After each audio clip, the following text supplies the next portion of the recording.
Of tachyon interference, 100,000 kilometers to port.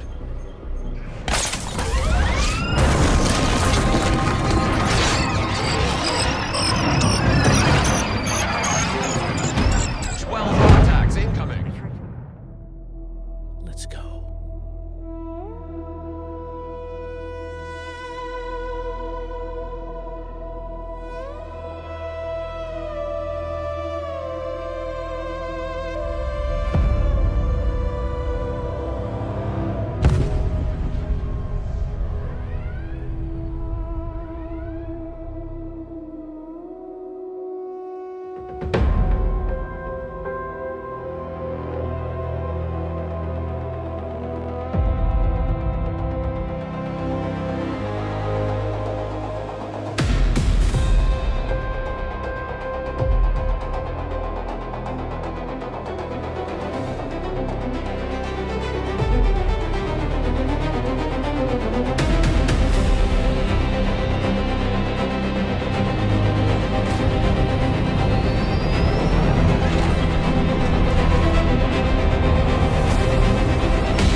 So glad the podcast is live. Warp speed ahead.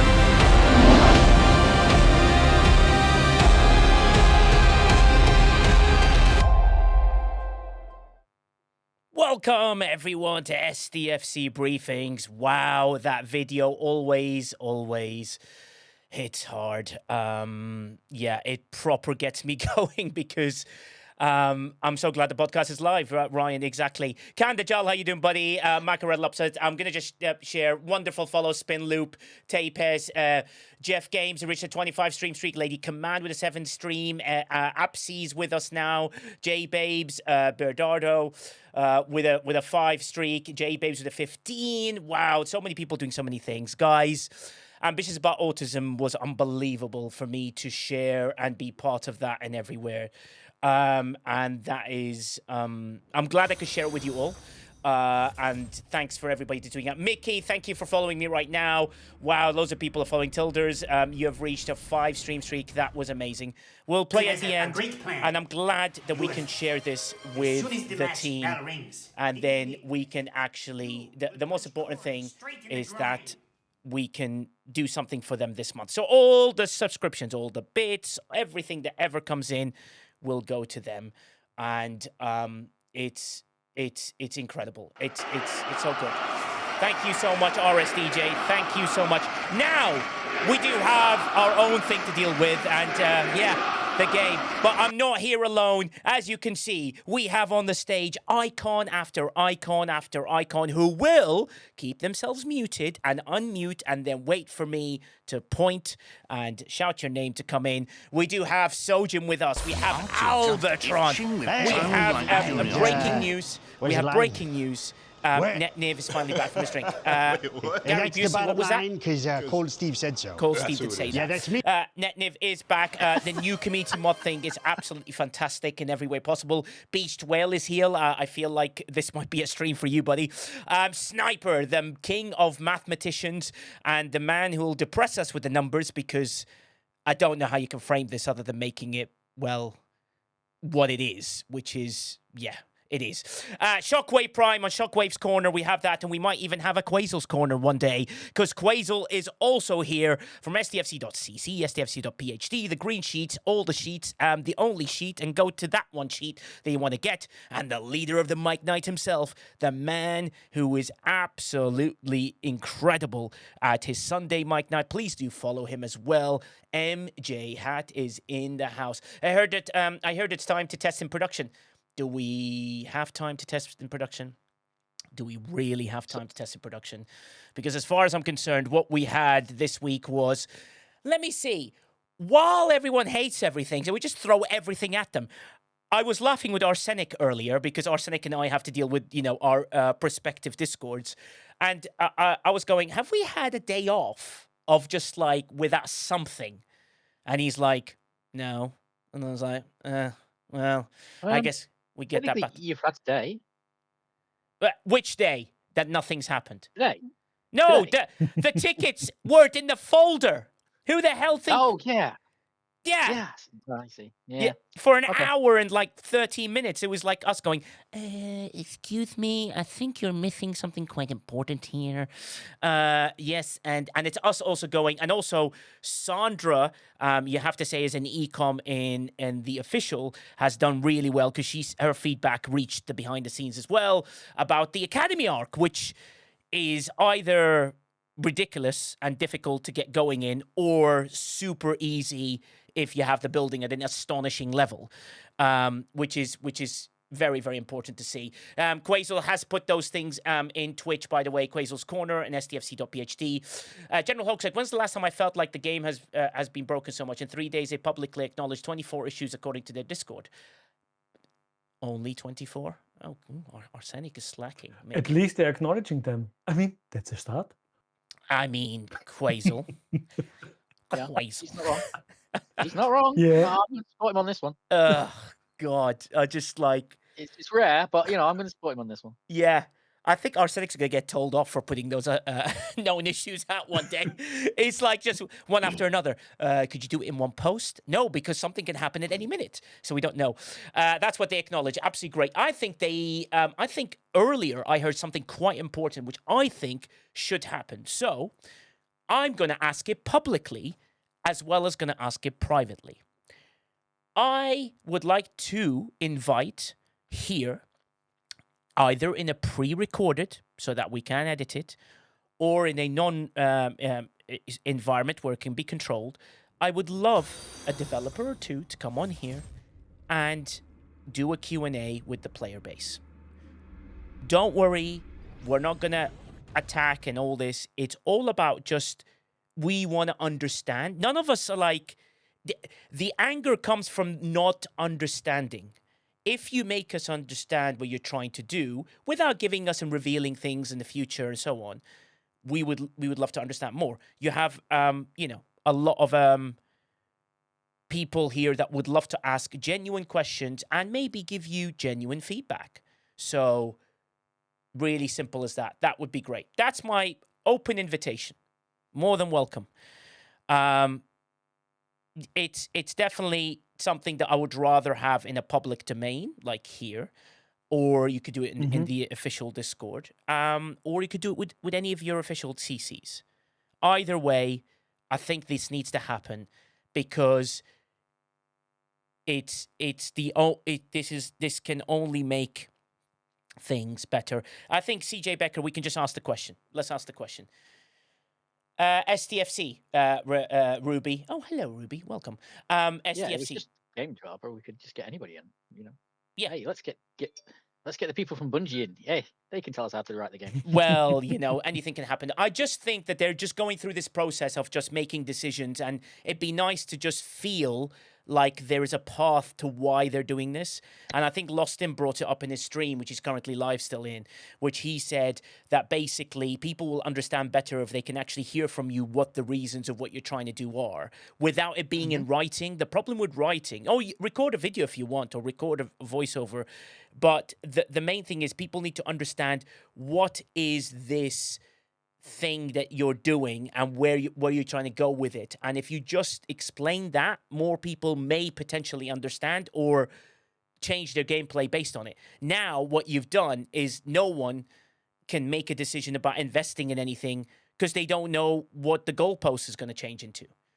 Do you know what I mean? Like, how do you know what you get today or develop in today or go with today doesn't get changed tomorrow? And if you said, no, we're not making any more changes, this is what we're holding for a year, this is what we'd like to do, we're trying to achieve this because we want you guys to slow down in your progression or you want you guys to go faster in progressions. But it's something that we'd love to ask and see what sticks. And that's something.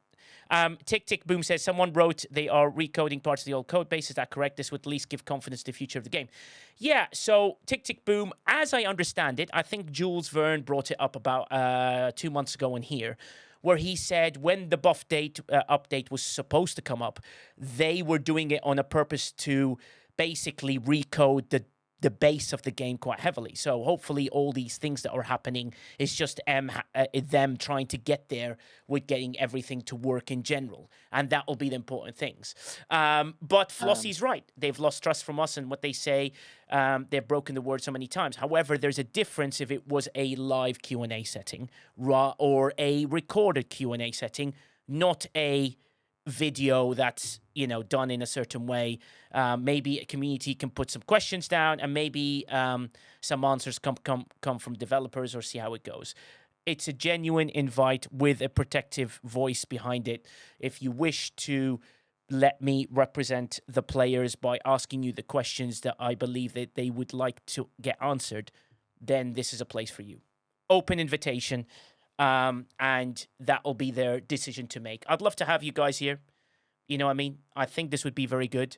We can do it as a podcast format, and we can do it in any way. Ricardo says, Nigel's right. Give us something. Otherwise, people could easily come to the conclusion that this is the last generation out since the slowdown. The problem is that speculation will run wild until someone officially says something.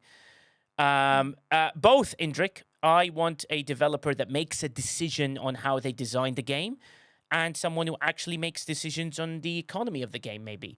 The devs the devs get to a level, and then you can explain that, and then so on and so forth. I think it's time for a Q&A, because that will calm a lot of things down. You don't have to do it in text format. Text can be interpreted in a very, very, very different way. Then that'll be amazing with that. Hey, Minnie, nice to see you here as well. As people understand, this would be something that would be quite important. I just think that it's time. Like... Quasel, what do you think? Or even if an official CC does it, maybe on MJ Hat or Quasel or Netniv. I think it would be interesting. I don't think the problem is people will interpret it in their own way. The question is how open such a conversation can be. Mhm. I mean, even if they would want to, like legal and all the other that chime in, but it would be like the broke strokes, what's going on, why it is happening, what they are doing. So maybe people understand, okay, Yeah. we have changed the battle engine and that's why Leslie doesn't work anymore. So we needed to fix him in another way because we don't have the resources. Or if we try to recreate it, we create problems in the future and we didn't find a good way to do it. So that's why the decision was made. Stuff like that. And I think it would be... Or like, where's the economy going? Like with all the gotcha chests now. Yes. But then, I know. It's depressing. However, Beach will unmute yourself. Let's go with Beached.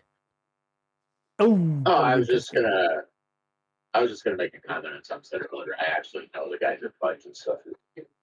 I can barely hear you, Beached. Sorry, could you just get closer to your mic? Is that all right? Sorry, buddy. Let me get that fixed.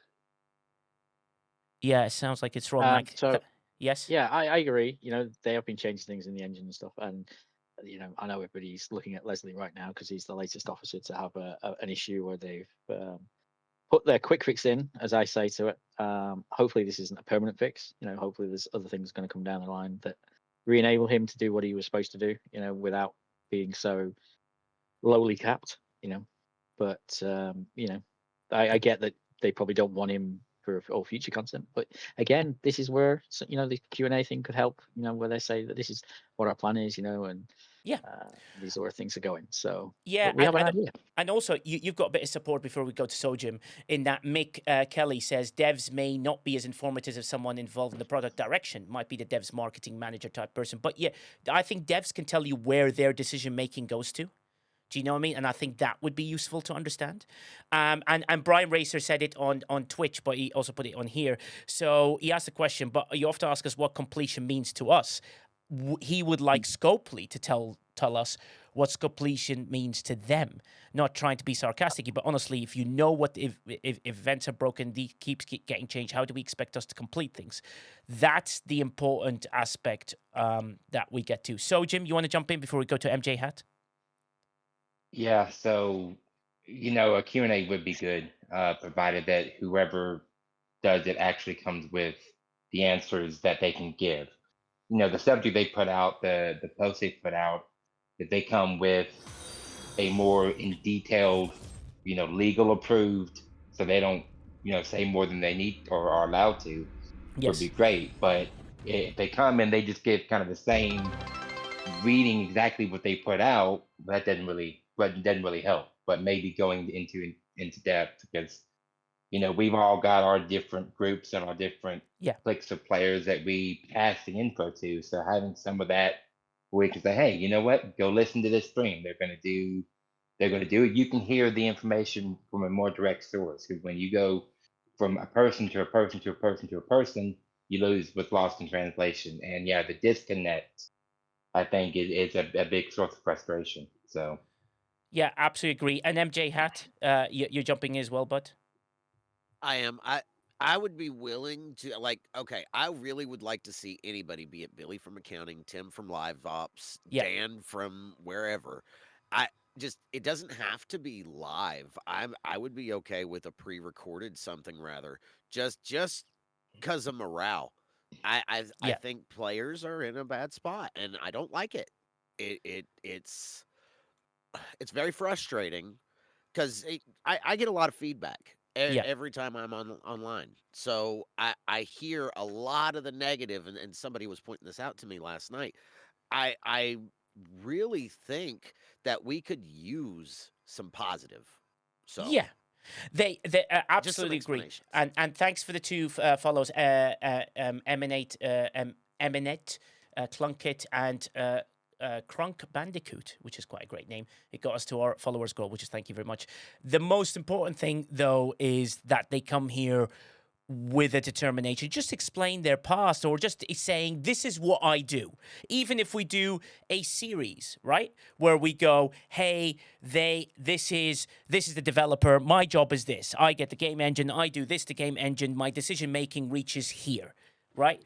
And that's a really nice thing to sort of put out, and so on and so forth. And hi, I'm this, and I can get to that, and my job is to do this, and this is where I'm trying to get to. This is my mission to you guys, my mission statement of the company, of what we're trying to get to. I just think it's time to it's time for people to come out here and just really speak to us. We're not asking for anything insane. We just want to have a conversation.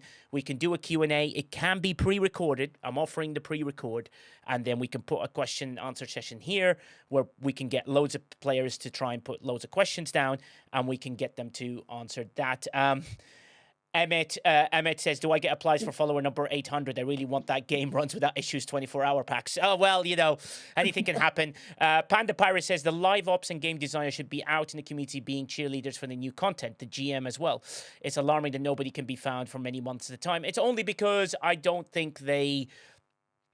are maybe they're allowed. I don't know if they're not allowed, but it'd be great if they just come here and actually make a decision. Beachwell, let me know when you're ready to jump on, but I'm going to give the floor to Shockwave Prime. Then we'll go to a G4 perspective as well behind. Oh, Steve-O, are you up for talking? I can't tell when your mic is off. Yeah, go and hell, Abs. Abs is next. Hi. So I am all in favor of Q&A. I think that's a really good idea. Mm-hmm. I think, though, that there is a real important showing of that the developers and Billy from accounting, that they play and understand the game and the struggles that we as the players actually go through. Yeah. Because if they don't actually show that they understand that, anything they say is like, oh, well, they're just pushing this out. Yeah. I think that's a real important thing to be able to get out to the broad player base, show the understanding. Yeah, absolutely agree. Shockwave Prime? Yeah, I think that this, so this whole week, yes, as you said, you and Arsenic were kind of having some fun about in the back room.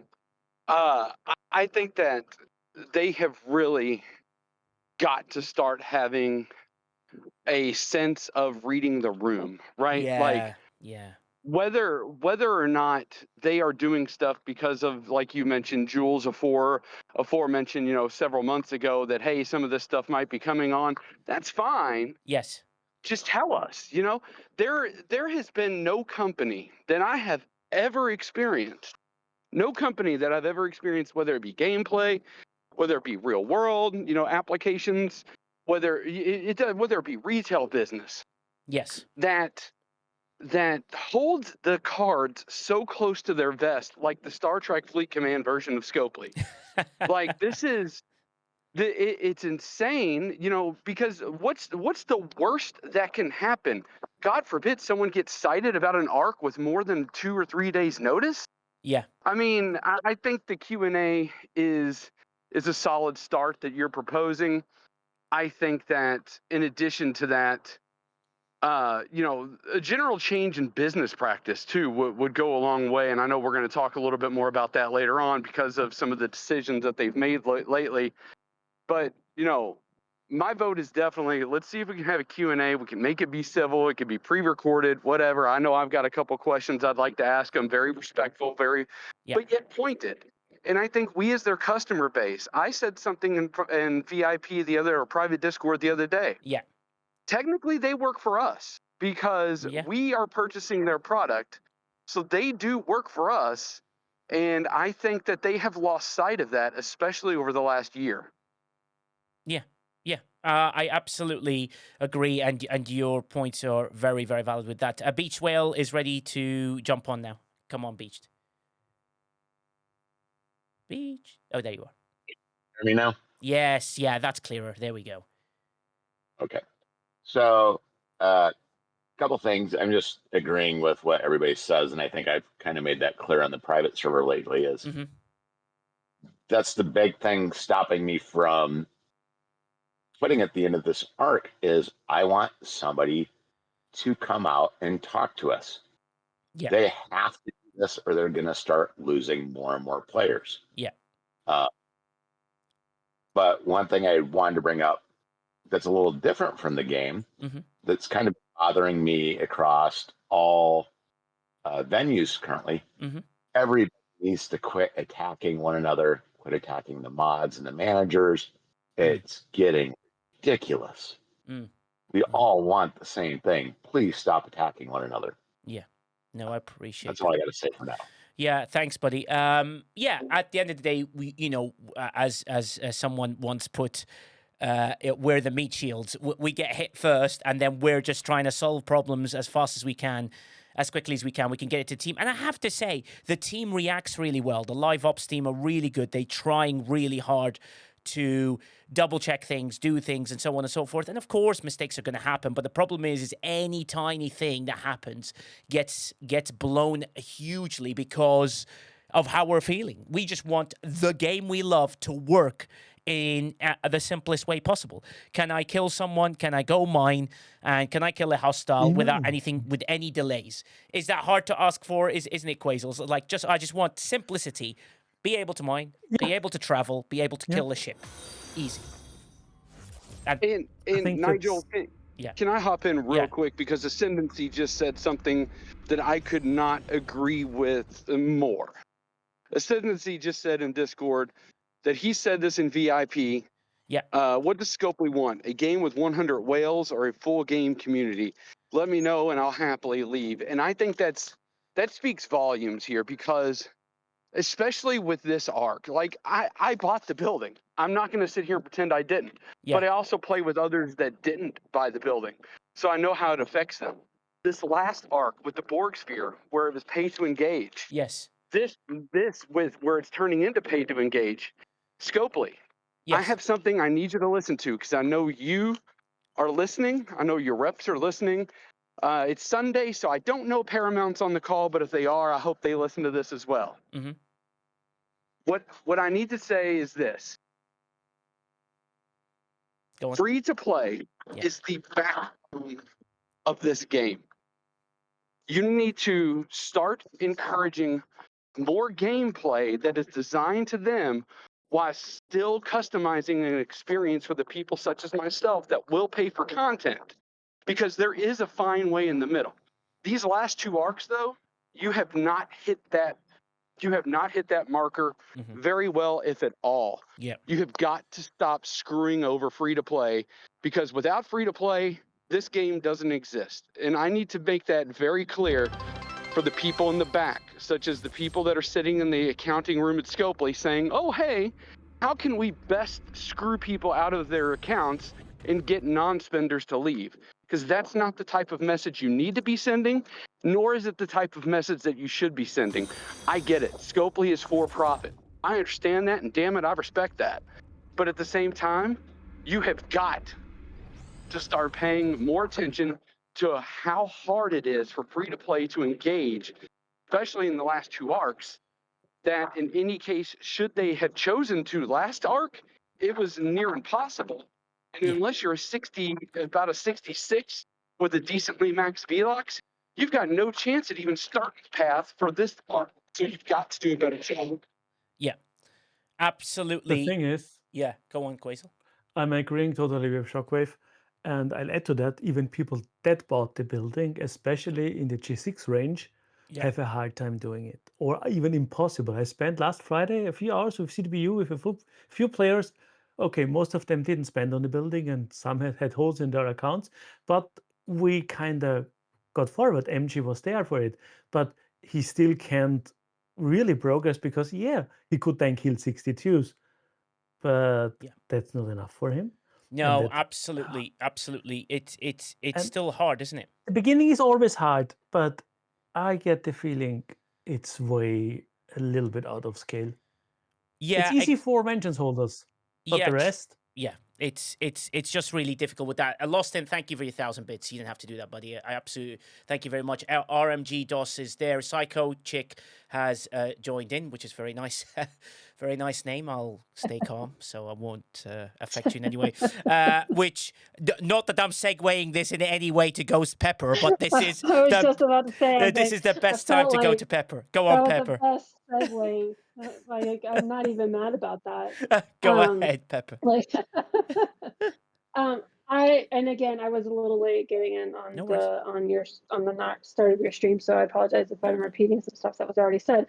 But a couple of things to our Q&A. I do think it is needed. I do think it should be very well moderated, because to the other points brought out, we can't just keep asking the same questions over and over. We also need to be asking poignant questions that are going to get us answers. But more importantly, we need people that are actually going to give us answers, which has also been stated. I don't want your granted, NDA is an NDA. I get it. I'm not, and I don't mean this you. I mean as a general you. I don't want an NDA answer. I don't want your marketing answer. I want you to tell me why this can't be fixed. I want you to tell me why the majority of your players are only getting minimal activity when you already have a whole book of stuff here for us to do that we can't do, because all now we're doing is just, hey, complete your dailies, have fun with that.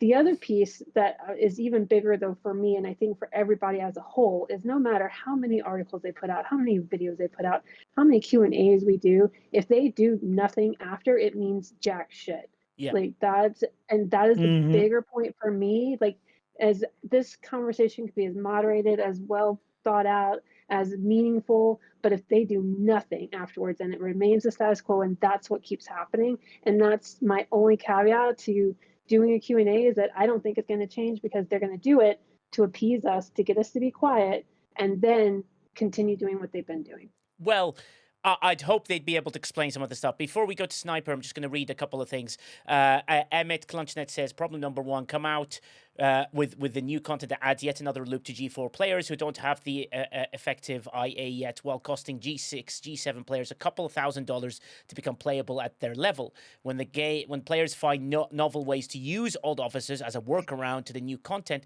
problems so that they can complete events without paying many hundreds of thousands. They feel like they nerf it, make it more affordable to play content at the level. While Lady Command, again, G4 and G5 saying the same thing. Lady Command said, we, the average player, get so frustrated because when we go to support to try and get help, the majority of us who are not whales get the brush off. We don't get the help that we're supposed to get. coinciding statements, and it just goes around and round and round until we happen to get a whale involved, and that is not the way the game should be. Task Force Torpio saying this is a business model in the rental market where you buy a property, do the bare minimum to keep it livable, and ride it till it falls down. He thinks that way.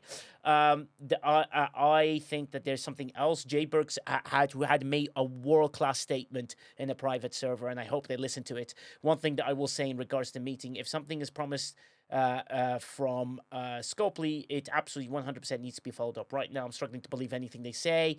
It falls again. Gary Busey says that all we're asking for is I don't care if it game's up for a few days to fix the game. I'm sure we can all appreciate it and fix the game. And many more, many more. I'll read the rest. Don't worry. I've got them all marked up in a very important way. And that is something to sort of keep an eye on and hope they really understand. Sniper, as our Lord Savior of mathematics and numbers, there's got to be a number that makes this understandable, right? Yeah, I mean, it's 42, obviously. Of course. Everyone should know that. Exactly. I should downgrade then. I need to downgrade my G4 level to 42 so that then I'm the answer. Yeah, exactly. For all of it. Sniper, what are your... For the whole universe and everything. Yeah, what is your thoughts, genuine thoughts with what we're suggesting and what's in the game currently and what do we want as players? Yeah, well, that's a big question, right? At first, I want to start off, just reemphasizing the point that was brought up earlier, because I think it's worth reemphasizing. Is tensions are high right now. Yes. We see it all over the player community. Morale is down and tensions are high.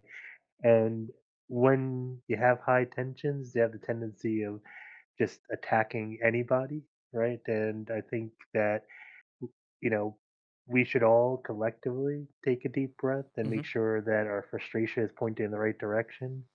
Moderators, CMs, CCs, and other players within the community are all trying to work to help to make things better. And none of those people, none of us, no one on this panel, no one in official Discord, no one in private Discord, none of the people there have the power to do anything. They're just trying to help. They're trying to communicate. So please be nice to your CMs. Please be nice to your moderators. Please be nice to your fellow players. I think we can all be respectful and yet disagree, right? Yes. So I just want to bring that point on. Very good point.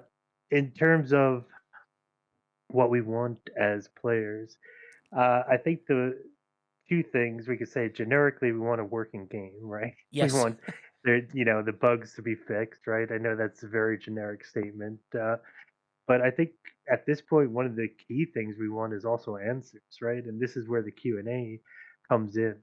I think the Q&A would actually be a great idea. Whatever format it comes in, whether it's free screen, whether it's recorded, whether it's moderated.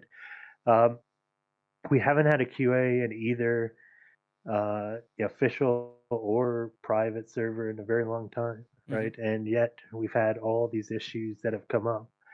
And really, I think, if players feel they have some knowledge and understanding and way to directly communicate with, the devs or the leadership, then I think people feel a little better about things. But I think one point that was already made up ad nauseum is we need follow up, right? I think that point is clear.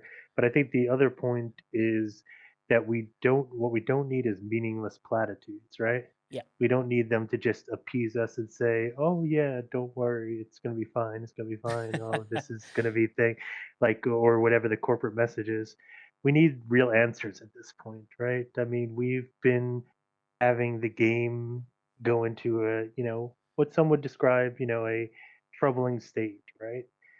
We've had bugs on top of bugs. The technical debt feels like it's catching up. And yes, maybe they're working on things in the back end. Great. Yeah. We should know that, right?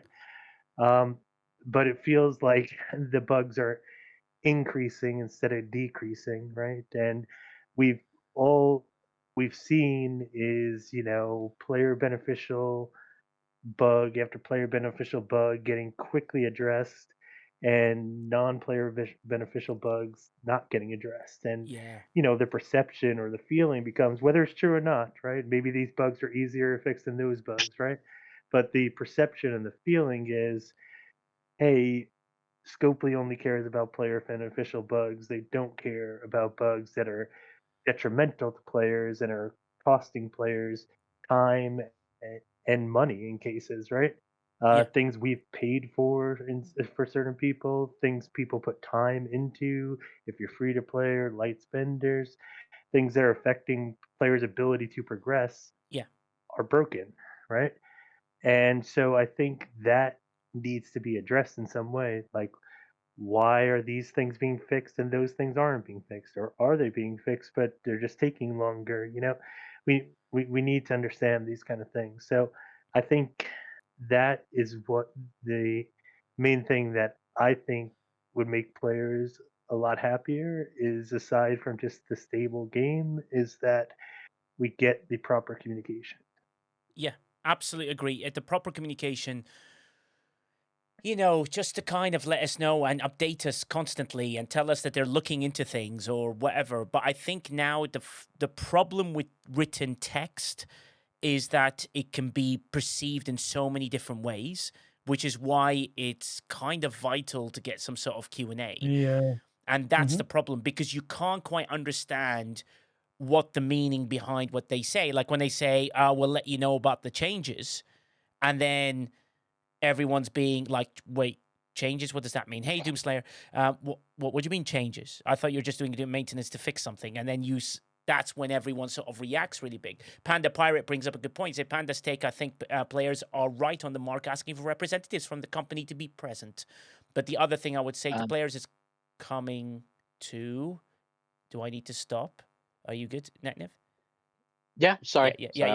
Is that coming to this platform, for example, STFC Briefings, Voice to Players, is one of the half of the equation. The other half of the equation is being your own advocates in private Discord and official Discord asking for changes. Then following up on those requests again and again and again until the fixes are implemented. Yes, we are the customer, and it shouldn't have to do that yet, but here we are, unfortunately. Rick, go on, Netnev. Just say to this, some people like Bungie, etc., they actually do their own sort of thing. And not often, but if you look at other gaming companies at various times, they do their own. People do their own marketing things, to say this is what we're doing, this is where we're going. This, and we don't really see that from Digit Scopely so much. There is none of this. Sort of interaction back from, they do this, what their direction is in, but it's always on paper, and sometimes you don't get that same sort of feel of, excitement or anything for things that are coming up because it's all in black and white. So having somebody express it, think like as badly as I express things, at least I'm expressing things, with my voice. And somebody actually said to me once, I can tell you're on because I can hear all the inflections in your voice. Yes. And as a sound engineer, the same thing. People pick up on these things, and it gets into them. And just hearing somebody passionate is a lot better than just somebody being very monotone. And that's what you kind of read, because that's all we're reading really, and we don't really know what that means and where we're going. So. Yeah, absolutely agree. I mean, Cruzito says something quite important as well, sitting on the other side, of course. So something we really need to understand as players is this is a private company, not a public one. They don't work for us. They out a product that they want us to consume. If we don't, then we will move on something different. Yes, I want to have answers and feel listened to, but in reality, they don't owe us anything. And yes, that's an unpopular opinion. Today's good day to the guy said, I've lost all trust. I'm sick and tired of paying for things like officerships only for their advertised features to be marginally changed after purchase. How is that not... really bad? Deprived of the advertised feature and explicitly purchased Alliance rerolls, Leslie, Borg Cube Cutting Beam, GS31 Beam. But the thing is, the difference is today's good day to die if they actually explained why they're making the changes. For example, I would love to know, and we have G4 and G5 players here as well as G6. Who uses Leslie for rep grinding? Who? Not it. I don't. So the only time I ever used Leslie in G4, G5 was Zindy. So the only time. Yeah. So what? Yeah, exactly. No, that's my problem. Yes, Quasel. Any explanation regarding that? I don't understand. the thing is, he hasn't been used for reg grinding below that. Since the Battle Engine update, you didn't die Yes. with Leslie. So before that, if you could beat an hostile with Leslie, Leslie added virtual hit points to your ship. And after the fight, those virtual hit points vanished and you died. Since the change, those hit points didn't vanish. They kind of only got reset, and then you can do the next hostile. So people that were in the right spot could grind stuff forever. And the problem wasn't G5. The problem was that people did it on 73s and 74s in G7 FKR space. And that's an issue for them. And I get it. Or people, and I was one of them, I admit it, used it on a tiny little sphere to grind 70 Borg ships for an easy, quick done of the tasks. So they introduced and changed with the Battle Engine update, and we still have a lot of stuff that's not working from that, or again not working. And so the easiest way was to say, okay, let's cap it at 51, because then none of those more precious loops are affected. Okay, fair enough. And it's not that big of an issue down there, because people might not know as much. The player base is maybe not as much on Discord and stuff like that. So that's the reason why. And I get it.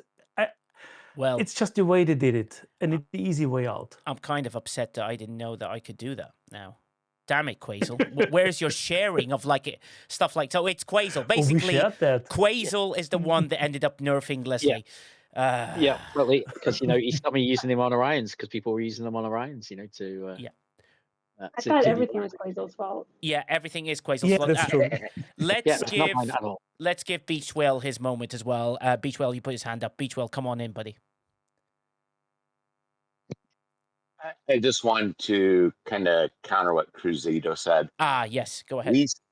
We spend money on this game. Doesn't matter if they're a private or public company, they do owe us something, because they are asking us to spend our money on their product. When you're spending money on a product, it doesn't matter if it's a private or public company, they owe you something. Yeah, absolutely spot on again. Yes, Shockwave Prime?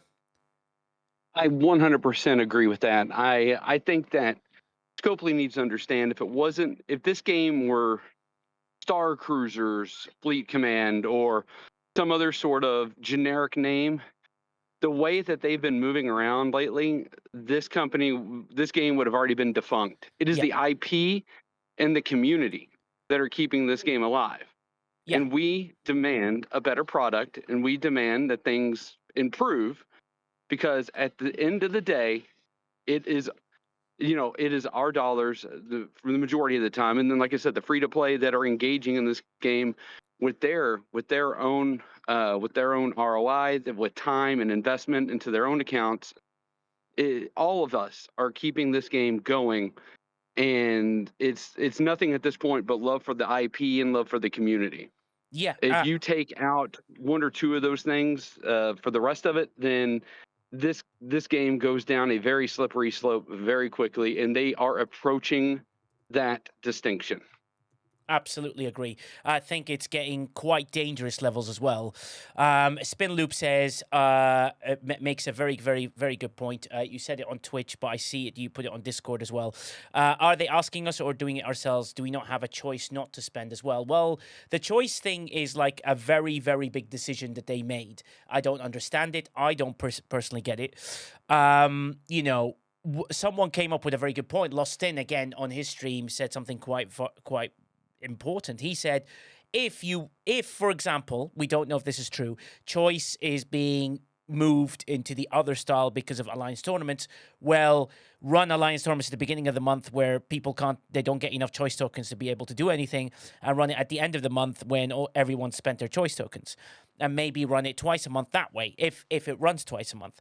Or if you want to run it right at the beginning so that people have no chance to actually do anything, or right at the end when everyone spent their choice tokens and the choice token store ends. For example, if that was a reason, I don't think that's the reason. I think they just want to have a general control of the economy. They don't want things to spiral out of control. They want you to play a loop for 18 months to 2 years.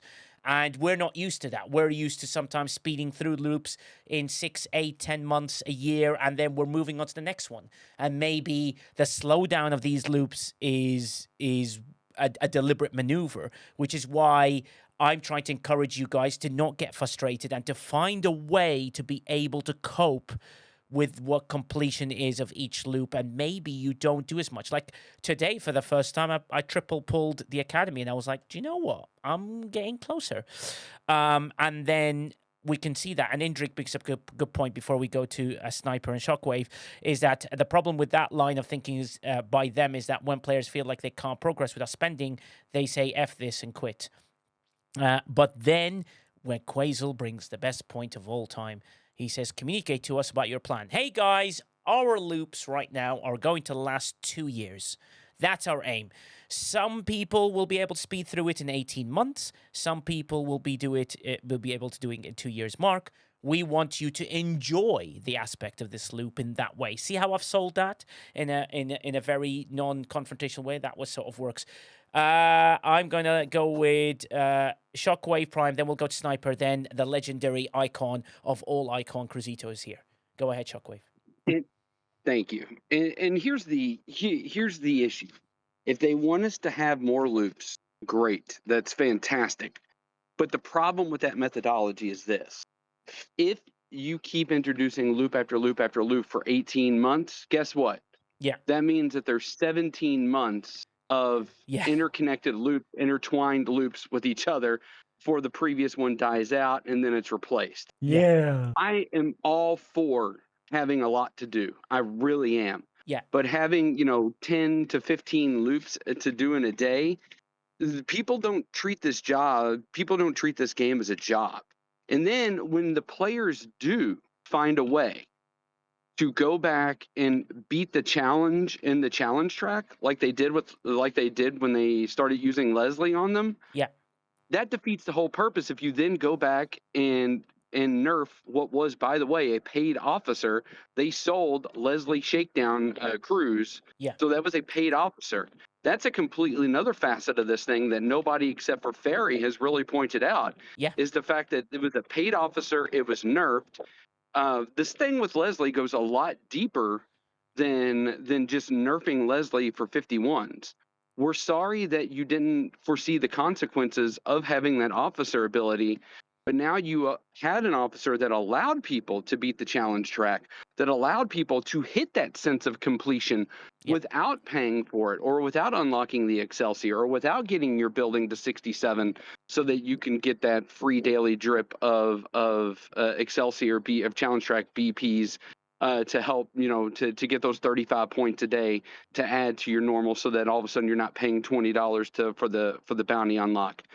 I'm sorry that you didn't have the foresight, but you don't get to go back and nerf a paid officer. I'm telling you, this is no threat, by the way. This is, you can see it going on right now in private Discord and still in Galaxy chat Unofficial. This thing with Leslie is not over, because that was a paid officer that Scopely said, oh, you know what, thanks for the money, and we're just going to go ahead and change it. Yeah, absolutely. Leslie will be changed back, because you cannot do that to a paid premium officer without there being some sort of consequence. Yeah, exactly. And then, as before Sniper jumped in, Tiller says, but they want the loops to last 18 months, introducing new loops every month without retiring previous loops is unattainable, which is exactly what Shockwave said. So Leslie on 51 under is still exploitable, but don't want 51 hostiles plus to do it. Divine also brings up another point about the 10-round limit. We have tested it, Divine. It's not always true, so just double check that, because we have tested it. They said there is no 10-round limit. We have tested it. I personally have tested it, and I've seen it go slightly longer. Yeah, and Quasel, can you confirm that as well? I think it's, Yeah, Jules wanna test, because, Jules is great. And he runs 16 or more rounds and stuff, so I don't have seen any indication of any log that he would be limited. Yeah, exactly, which is great. So that eliminates that. Lady Command says, got to say this because it needs to be said. I'm disabled. I wind up in and out of the ability to walk, the ability to raise one arm. I wind up in a neck brace for 18 months is not a possibility for me. There may be some people that can do that, great for them, but don't expect all of us to be able to do that 18-month loop. They come out with a new loop every 2-3 months. If people expect to take 24 months to complete, they will have to do 12 loops running at a time. Exactly. There's loads of stuff that contradicts the things what it seems to be happening, but they're slowing it down. They want you to play it longer. Sniper, what do you think? Yeah, so I mean, I agree with a lot of what's been said, and just want to bring the math aspect Yeah. into it, right? I mean, I think it's been put out here, right? If they want 24-month loops, all the arcs as of late for like I would say the past year plus have been 2-month arcs. At Yeah. least every arc there's at least one loop. Sometimes there's 2 or 3 loops even within one arc, right? Like we can almost consider like this arc. You have the Academy hostiles that you Yeah. have to get to fill the refinery, and you also kind of have the duo waves that are being introduced, and that's just this month. We don't even know what's going to come out next month. Last month we had the spheres, and we also have the Conquer board solos, right? So we could say safely that there'll be at least one loop per arc, sometimes 2. Yeah. So let's say even it's 1 and we're 24 months and every 2 months there's another loop. That's 12 loops, right? Yeah. They're going to come within that time. And are they going to retire the loops properly after 2 years? Because I don't know that we've seen evidence of that either. But let's just say 12 loops, and let's say each one of those loops takes, an hour a day, right? Or even 30 minutes a day. Uh, that is 6 to 12 hours per day just to get the loops done. Now, Wow. could Yeah. some of those have overlaps with each other? Maybe, but not often, right? Yeah. And then you also have your events, you also have your dailies, you have special events. So is the expectation of Scopely that the average player is putting in, you know, 10 to 15 hours per day in the game dedicated? Because if they're saying that that's the amount of loops they're planning and that's the amount of time they're planning on having, and then that's what the math works out to be, right? Is 10 to 15 hours of active gameplay for players. So of course, players are not going to want to do that and haven't done that. So the expectation is that the loops will get done faster, so that you're not having as many overlapping loops. So that by the time the new loop comes out, hey, maybe only have 2, 3, or 4 other active loops at the same time. Yeah. I may have like some passive loops that I kind of do once a week or something, or don't really pay attention to anymore.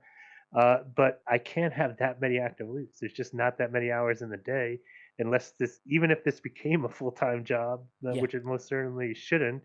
There's not that many hours. And then the second thing that I'll add to it that I don't think has been brought up yet is I don't think a lot of these loops are, quite frankly, from a reward perspective, worthy of 24 months. True. Like, I don't see a lot of rewards that are like, you know what, this mega reward at the end of this loop, because they like say, oh, this is for when you get to the highest level of the ship, or this is when Yeah. you quote unquote like complete the loop and you get this thing. I don't see any loops that are coming out where rewards are like, oh man, this is so powerful that once I get up to this in 24 months, this is going to still be meaningful in the game in some way. Like a lot of those things in 24 months, they'll be replaced by something way more powerful, like Yeah. a new research, a new prime, a new loop. So you can't say you want the loop to last 24 months, but then you give something as the apex reward for the loop that's going to be functionally completely replaced and meaningless in 24 months. Yeah, absolutely agree. You've got Ossis Valkyrie that says, when I was Admiral, I put in way more time, but less game time.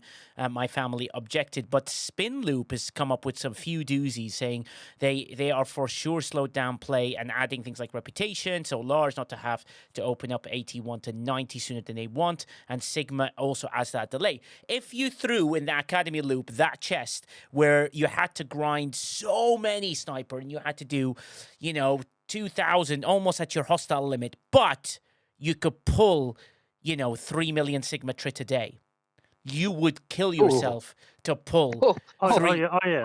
No, I think we all would. yeah, no one. But that's what I mean. Why not? what? I know what Can I I sign said up? sounds ridiculous, but why not? Like you've done with the walk, where you end up with walk Joachim and you ended up with FC Con. Why not go that style where look at this reward again. You get to unlock this or be able to pull one hell of a chest. That chest is so massive that you would have to hit your hostile limit that day just to get it. People would kill themselves. People will do one day, and that's really important. Cruzito, you are here. Go ahead, buddy. Yeah, so I think one of the things, if you look at what's been coming out, right, a lot of these loops, and while they're allowing for players that are lower, right? So like this last loop that just came out, what is it, 60 plus, 61 plus? 61 plus, yeah. All right, so the idea is for, let's say well-developed accounts that can participate or get in on the loop. Yeah. Right, and I think this is where the communication piece comes to a problem where they need to come out and be a little bit better. Yeah. Is if you look at what the content is and the players that are trying to engage in it, it's really more for the upper G6 players. Yes, 61, 62, 63, 64, 65, 66s, they can get in on it, but it's not really for them. And I think that's the one thing, if you look at why they're introducing these long-term loops, I kind of flash back to what Stella used to be. Yeah. Right, now, granted, it was the one loop way back in the day with the game. And the expectation is it's going to take you 2 years to finish that.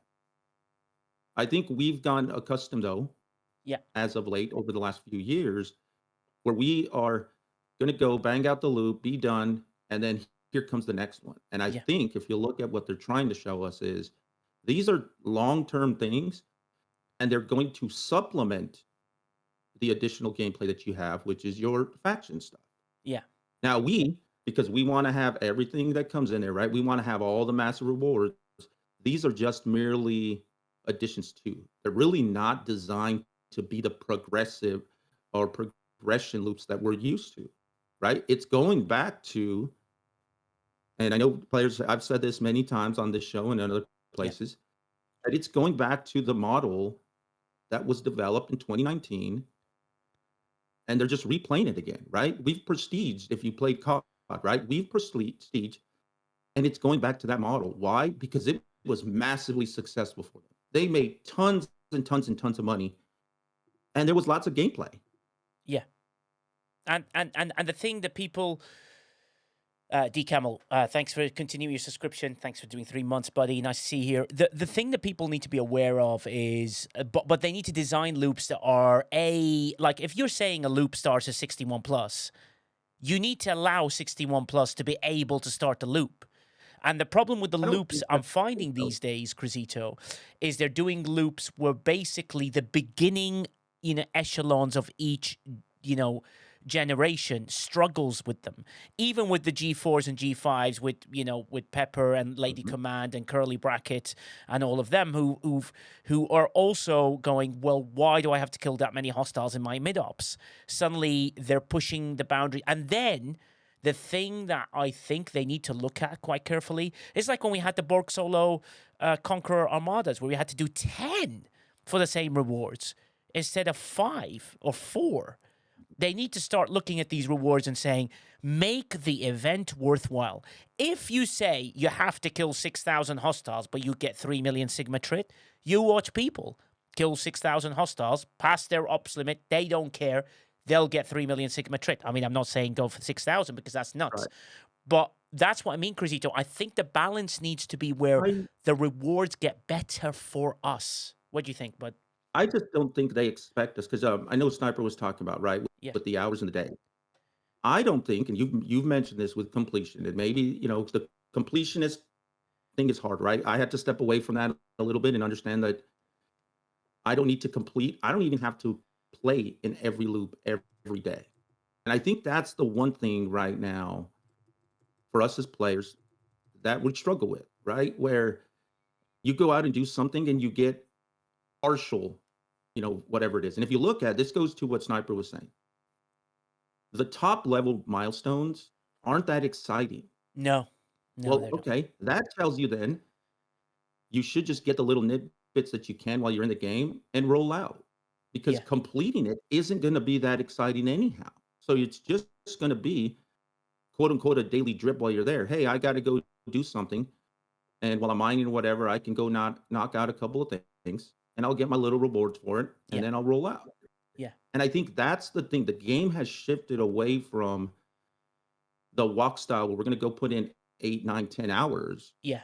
and then get something big at it, right? Yeah. It's going to just be little bits while you're playing the game and nothing more. Yeah, absolutely agree. And even Indrik is coming up with a few things, and he says the problem with the loops now, even if you spend, you can't do them reasonably. You have to spend hundreds to get to the point you can do it. Every ship and chore is a tier up. Every building takes forever. Take the Sigma Observatory to go from 54 to 60 on that building is going to take me 83 days. Now imagine if I hadn't bought the upgrade pack. And Lady Patu says, I want to be able to do the loops. Brian Racer says, honestly, I don't see them shelling out a bunch of Sigma Trit for events like that. I think that's why they took out the choice tokens. I, for one, always turned my choice into Sigma Trit, which honestly was multiple free packs. Yeah, but Ascendity says, what I think we need to understand is a lot of choices are an illusion of choice. We will always go for decisions that give the best or most rewards. That means there isn't a decision to make. And that's really important. And even Little Tim says, get rid of RNG events. That's even yet another thing they've added here, where now the officers are like, well, I can potentially get one. I mean, I don't know, unless I get a lucky pull. And I don't know if the same thing is with you as well, Pepper, in your mid ops. Is that also the same concept of? It's incredibly difficult to try and even finish loops now that you guys have already finished years ago, right? But to source officers, there was an officer I only needed one shard to have this officer. And it took me 2 years before something came up and it popped up and I could get the one last shard to have that one officer. 2 years? And so, oh my God. Yeah, it was bad. I was not happy. Needless to say, I was spicy about it. But that part, I like the fact that there are multiple loops, and I agree with the other statement of let's have the option to choose the loops. And this is something I tell my team all the time. There is so much happening in the game. Do what you like. Do what's going to progress the game the way you want to. And I don't think that is as illusionary as it may feel at maybe when you're in the 70s, but when you're still in the 50s and the 60s, I think there's still the ability to choose how you want to play, and you don't have to be a completionist. There is a gap, though, in the lower like 40s and 50s and getting up to that, to where all those loops that you guys have finished that we're trying to finish now, and it's harder to finish because nothing's happening. We're trying to source stuff that doesn't show up half the time anymore, or we're trying to finish out some loops or finish out research or even source currency that is harder to get. And that's the problem here, that you want to Scopely wants to push us up, right? And they keep throwing RSS or mats at us. That's not what we need. We need these other pieces that are missing now that everybody else already got because of how they chose to play their game, you know? Yeah, absolutely. And it is frustrating. Absolutely agree. Before we go to Beach Whale, just the two things I'm going to read is Julie Man says, like the godsend, I'm still waiting as I'm at 90 to 100. Let's hope it's in the Alliance Tournament store, because that would be a huge win if they put that in. NCC says, another fundamental problem is every day takes around 20 to 30 minutes to collect your daily claims through your refinery claims, your faction stores. This is before spending any time to looking at the events or doing anything. Dr. Irish Chef, thank you for your 100 bits for cheering. This is before spending any time or any SMS events or any new loops for an average player. This is 30 minutes of valuable time we can spend for many loops that we have to flow, including legacy loops we have to like to do on Armadas. Players are getting exhausted with the time, and that is right. And also Indrik says, oh, the officers, I have Cochrane at tier 1. I have 469 shards. I can't tier them up because I can't flat out get enough Maverick credits to tier them up and do my pulls. I absolutely agree. The thing you need to be wary of is, as we're going to get to Beach in a second, the thing you need to be wary of is, this is what I do. Whether you want to do it my way, it's your choice. I split my daily claims into 3 sections, right? I do my refineries and I pull them in the morning. I deliberately pull my faction ones after reset because I never know if there's an event on. And I do that, and that gives me 2 breathing spaces where I'm spending 10 minutes quickly pulling the refinery, and I'm really happy. And I know I'll get a second pull of the refinery during the end of the day, and I'm doing my second pull at reset. And then my third pull is everything else that once I've seen all the events and I'm really sure will be the third pull aspect of it. And then my pulls are like 7 minutes long. And that saves me a bunch of time and gets rid of the headache, which was amazing. Nemo says, Godson was the last Alarm Store, completed it as a result, which is absolutely amazing. Every loop, once it hits the 1 year mark, should be added to IA building. Beach Whale, what do you think? So, first thing, because I keep trying to hammer this home, and people just keep repeating the same thing. Players are completionists. Yes. Every game I play, I try to complete every single thing in the game, complete every single achievement. You are not going to convince players to not try and complete everything.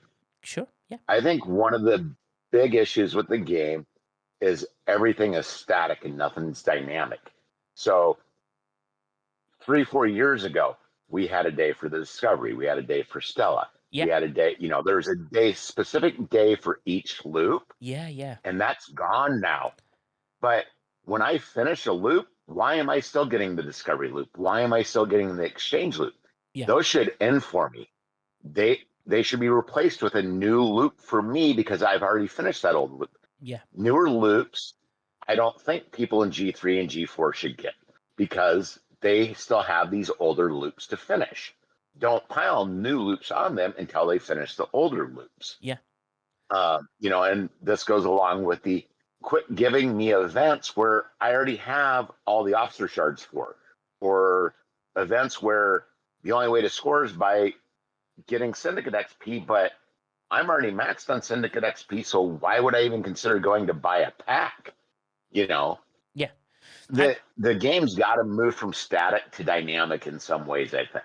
I think that would really help a lot of this. Yeah, that's a superb idea. So people can move on and you can easily trigger them. Like once you've hit the button in the IA building, your next loop appears. And then it gives you a completion sort of goal in mind, which will be amazing. Like every ship that comes out, I think it's Rev Juice that mentioned it, that every loop should start and then end at the IA building. So everyone's got it.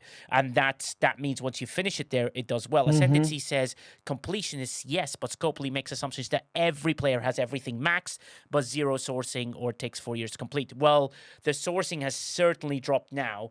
And that is an important thing to sort of realize. These gacha style events are just means that you can't target an officer. And like Pepper, you've just heard someone take 2 years. That should not happen ever. Well, saying that, they do want you to play for 2 years, goes kind of achieved what they wanted to. See, it worked after 2 years. I'll still play for 2, but still, like to wait for 1 shard because it wasn't anywhere. I couldn't buy it. There's still other things like little stuff that at this point are probably worthless that I need one thing and I can't source it anywhere. Yeah. And that's a problem for us that are still not at the G6, G7 levels that are playing our game the way we're playing. Yeah, and that's the important thing. Like Brian says, hey, Nigel, since they can't fix the Dauntless Surges, can we just turn Surges into an IA building? Yeah, maybe. But the thing that people need to realize, which sounds like a great idea, just give me that Primordial Plasma or put that available somewhere else. Kelgar, thank you for following. It's really important that people need to realize that, you know, if Digit can find a way to try and readjust these events and readjust the things and give us things to chase, don't take away what D and Mr. Tiger did that was brilliant in the Augment loop, which required a horrendous grind, but the horrendous grind gave you a reward. No one complained. People went for it and they killed themselves for it. Yes, Crisito. Yep. I think that's one of the things, right? And this is where, for me personally, when a feature launches, right, I'm going to determine whether I want to spend to get in there or grind to do it or not. And I think sometimes, unfortunately, Scopely has closely aligned their events, right? To do the spendy piece. Yeah. But when you look at loops, right? At the next month, there's not going to really be events for these things that we're doing, right? Those are just the introductory type of things. Yes. And so I think tying the SMSs that happen during ARC release to whether the loop is going to be beneficial or hard or that, I think that kind of conflates a little bit too much. So, you look at Walk. Yeah, Walk sucked. Why? Because there was a lot of events and you had to go and grind it out to do the events. But then we moved on to the next arc. And I look at arcs as nothing more than the introductory of the loops. And if you want to participate in those SMSs, great. Otherwise, you can just chill and keep doing your game. And then you can start working through the loop in the months to come. Yeah, but I mean, look at this month. Sorry, people can't start working through the loop. That's the problem, and the bigger problem is for me anyway the tech side, because we can discuss how the game should work, and everybody plays it different. Everybody has his play style. Some are completionists, some want the highest ops. The next one want to beat everybody in PvP. We make our game out of what the Scopely or Digit or whoever wants to call it, because Digit is owned by Scopely. Dr. Ironchef just had an article of them giving money back to Scopely, so they're owned by them. So it doesn't matter to me if it's Digit or Scopely. It's the company that provides us the game, and they should finally start to explain to us, like Nigel said, what's going on with the tech. Yeah, absolutely. I bet you 90% of the complaints would go away if we could play the game. Yeah, I 100% agree. I will get you in, Chris Pike. I'll let Beach Whale do his quick point, and then we'll go to you. Go ahead, Beach Whale. Yeah, just real quick, something that Quazel said about Dr. Iron Chef talking about, oh, Digit just transferred a bunch of money to Scopely. It shows the success of the game. No, it doesn't, because Digit is owned by Scopely. They're transferring money. It's just internal accounting. It doesn't mean a dang thing about the game or anything else. Scopely just made about another $4 or $5 billion purchases between, I believe, Nautica Gaming or something similar to that, and one other game company. Yeah, that's probably why you saw an internal transfer of money, because they just bought 2 more gaming companies. It's not some idea of success for the game. And on to Chris Pike. Yeah, go ahead. Yeah, Chris actually, Pike. I wasn't going to comment on that part that Beach mentioned, but I will agree that, again, most gamers are somewhat completionists, that as we move from the generations that predated, right, as a 40 moves to 50, as a 50 moves up to 60s, and so on, that is somewhat the initial introduction of that completionist model that they set. And in fact, as we all recall, we all seemed to think it was a great thing that they didn't let you move to G7 without going through at least some minimal steps to prove that you could get to that next level. Yeah. So they understand the concept, but why they leave these things kind of open for so long and not allow players to just kind of, as we graduate up. And that could be at any level, right? So depending on when you've gotten into the game, depending on how much you grind the game, depending on how much you played and paid money to shortcut certain things. And that's my belief. So when money is spent, it's because a player has decided to shortcut something in the game. Or else we would grind it out. I mean, I've got players that are free to play that grind everything out. And I love this game. It teaches me patience. So much patience every single day on so many different fronts. So I think that that's something that's great. I look at my lower ops players and I go, man, the patience you guys must have to just go through each of these steps. But that's their gameplay. That's how they enjoy it. I want to just make sure that we have a touch point where we can interact. This is still a community game. It's still meant to be a multiplayer game where we all can join together on something. And I'm becoming increasingly frustrated with our inability for even just the legacy mechanical things to operate properly. And if I don't want to, that's basically my quick point. I don't want to keep dragging it on and being negative. I'm really not trying to be negative, but Yeah, So Nigel, understood. if I can, Yeah. something that Chris was saying, right? So I think that's the one thing, right? If you looked at it and we look for the most efficient ways to do things, right? And I'm not saying this is the way that they have designed it, but I think to some extent the expectation is that you're going to do everything before you move up in ops. Now that we've looked and for years have decided that is the least efficient way to play the game, right? I'm gonna actually save myself some resources or whatever it is by going up to the next op because I can get more and do all that stuff, right? That's great. Yeah. The downside is that that then breaks if you're a completionist type person. If you speed through and jump up so you can get that efficiencies, you now potentially have lost out on being able to complete the stuff that's lower below you because it's not relevant anymore. Yeah. And I think that's the one piece from the psychology, right? If you jump up so high, I think who was it? Was that you, Ghost Pepper, that was talking about making in? Yeah. Guess what? At probably the level we're at, making it is not useful, Yeah. right? But the fact that like, dang it, I need it and I want it. Well, we might have just outsourced ourselves or outjumped ourselves to the point Yeah. where you can't get that officer anymore, right? And I think that's something that if we're going to be completionist, then we're probably going to have to slow down a little bit. But then that also goes against the progression piece of it, right? Where we want to also progress. So there's that balance that you're going to have to look at. Yeah. Agreed.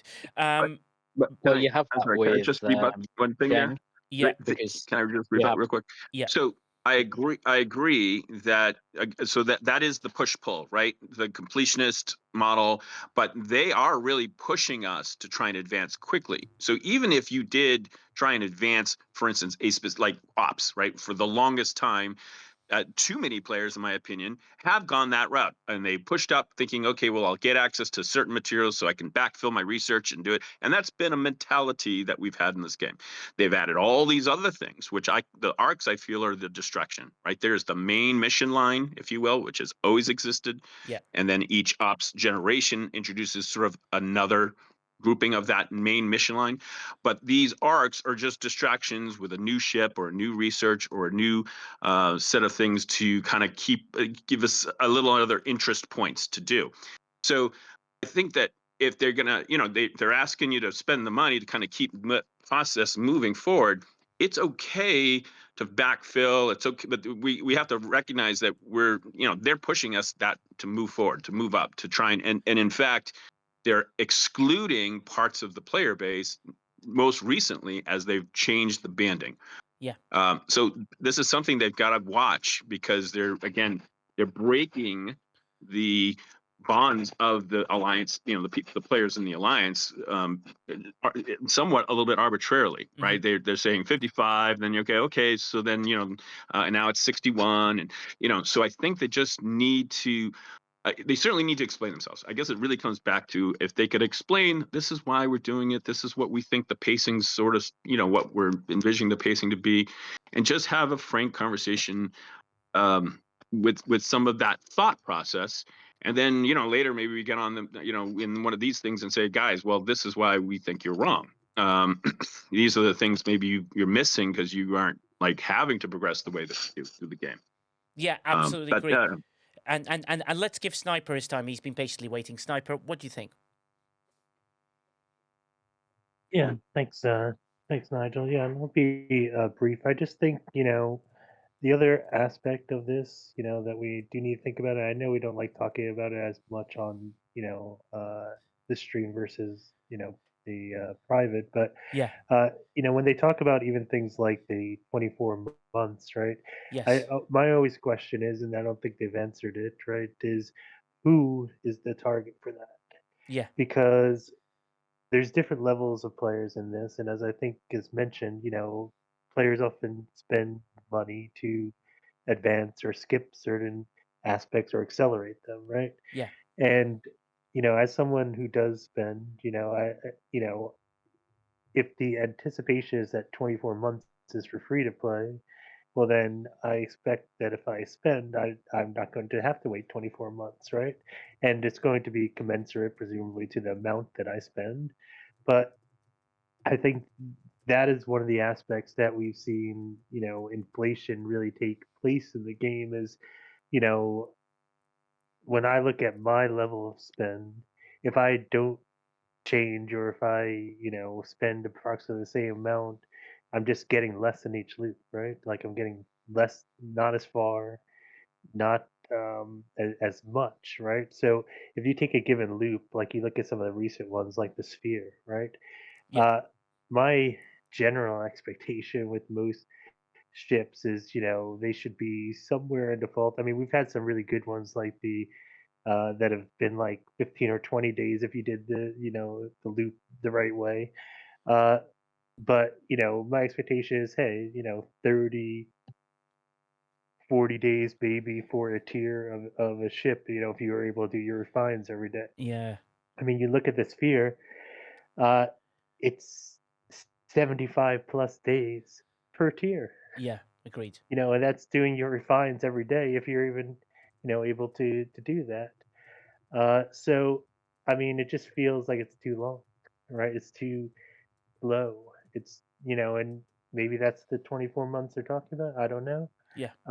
But then you feel even, okay, if I put, a few $100 into this, if I put, $500 into it, how far does that get me in the loop? If it gets me like almost nowhere and I'm still 2+ years away, because you look at it like some of the lower levels or lower tiers of these loops or these ships or these Yeah. buildings or whatever the thing is for the loop, uh, you put $100 in there, $200, $300, it gets you almost nowhere. And right, I mean, I actually like the fact that they have the linked packs. I thought this month's building was not too bad with how they had it with the linked packs, Yeah. right? But they haven't had that good. So I actually give them kudos for that one thing for this month for the mid spenders, right? Yeah. The link packs were pretty good. But generally, they don't have that for a lot of the buildings and for a lot of the ships. So I do hope they do think about that as well. And maybe that's would be one of my questions for the QAs if we did have a QA is, what is the expectation for the free to play? What is the expectation for the low spender? What is the expectation for the mid spender? Yeah. I mean, the expectation for the whale, the whales can spend quite a bit. So that may be a totally different expectation. So I think we got to like measure it in some of those terms as well. And one last point I'll make is just from a free to play perspective, even you Yeah. look at things like the sphere that the single default pull for it went from 100 days to 200 days. Yeah. So like 100 days is over 3 months, right? Yeah. 200 days is over 6 months, approaching 7 months, right? Yeah. So is that being accounted for in the 18 to 24 months, or is it 18 to 24 months after the 7 months they spent getting the ship, Yeah. right? Like that also has to be taken into Hey. account because now you're talking about like coming close to 2.5 to 3 years to complete the loop. Yeah. So I think that all's got to play into the equation here, right? And part of the question that Scopely really should communicate and make clear. Yeah, exactly. No, absolutely agree. Quasel, you've got a little note regarding this as well?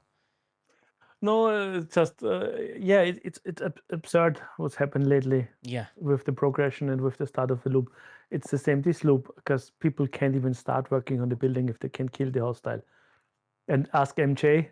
I'm not sure if he's still on stage. Yeah. We tried hard on Friday for Yeah. hours, To and he could try. kill 62 hostiles. Which I mean, he actually, went from 1 to 8, yeah. but it's still not enough. No, it's not enough to do the pull, which means if you guys don't mind, I'm just going to give a couple of G6s a bit of a chance. But Beach Whale, you've Yeah. got an idea.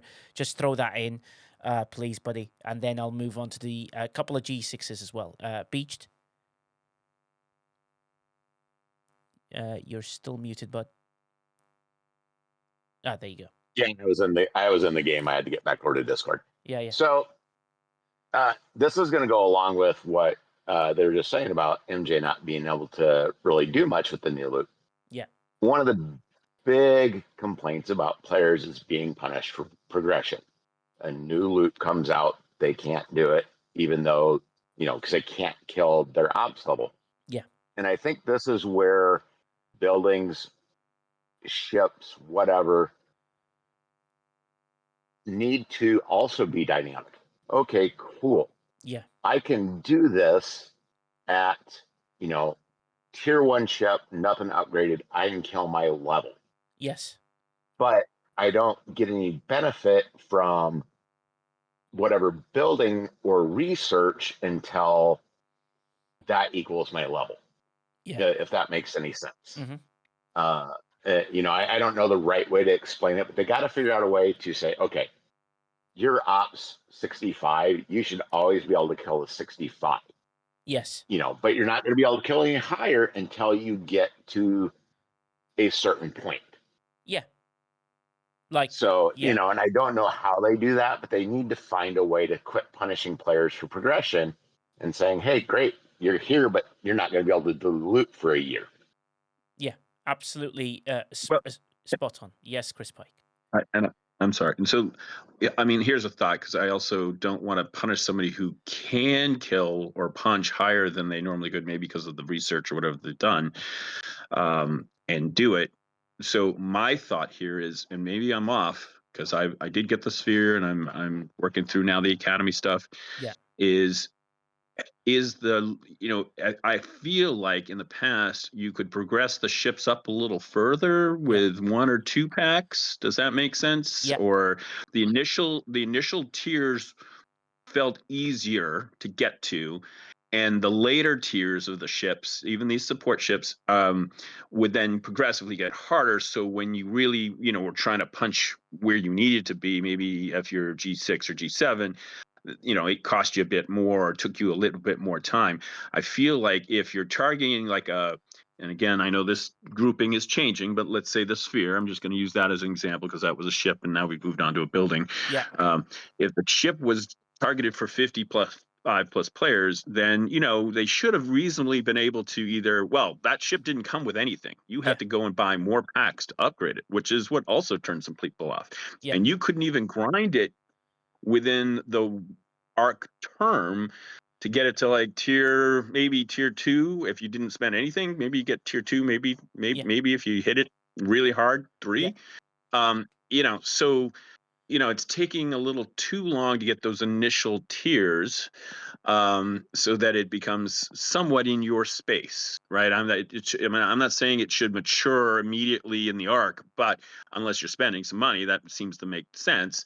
But if you're, that I think is the timing, that if you're trying to if you're targeting an ops group for an event, whatever that is, that it should reasonably tier. I'm not saying it's going to be like, oh, I'm killing everything, but I'm able to do it, right? I'm able to squeeze out the 10 kills or 15 kills.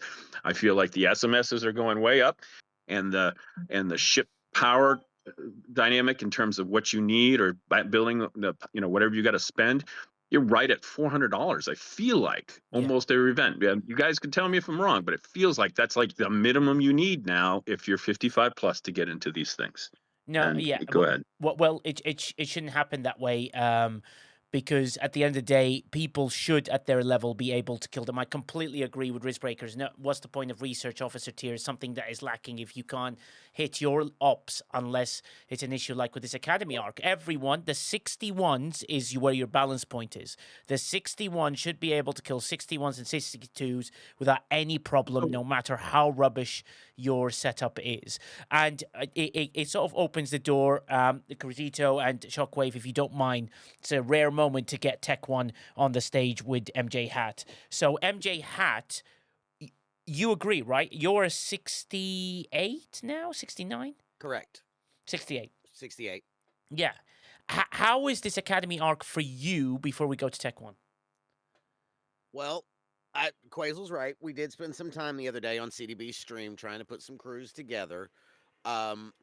There are a few things on my account that I'm lacking on, sure. Yeah. Mostly being like a few officer shards here and there. Yeah. But even with a pack, because after I tested with Quazel, I've received a generous donation of a pack. Brilliant. And it's with my building level at 27, I can still only kill 163. And 63? Oh my Correct. God. Okay. Yep. That's Nigel, I know you wanted to get Tech One on this, but they were MJ had just said something, and this is where I was going to go just real quick, right? Because I do respect Tech One's opinion, but I think something needs to be said. They have an 80 level building, and a building for level 80. Yes. That does not scale up by ops. Now, Dice and I were talking about this early last week, and it's kind of what led to the discussion between KJ and I on the show toward the end of last week. Yeah. And that was one of the things that if your intent is for Ops 61 players to be able to get to use a level 0 or a level 1 building, you have essentially 20 levels of play, 20 player ops levels of play to fit in to an Ops 80 building. Yeah. Maybe the key isn't to make the building Ops 80 just because.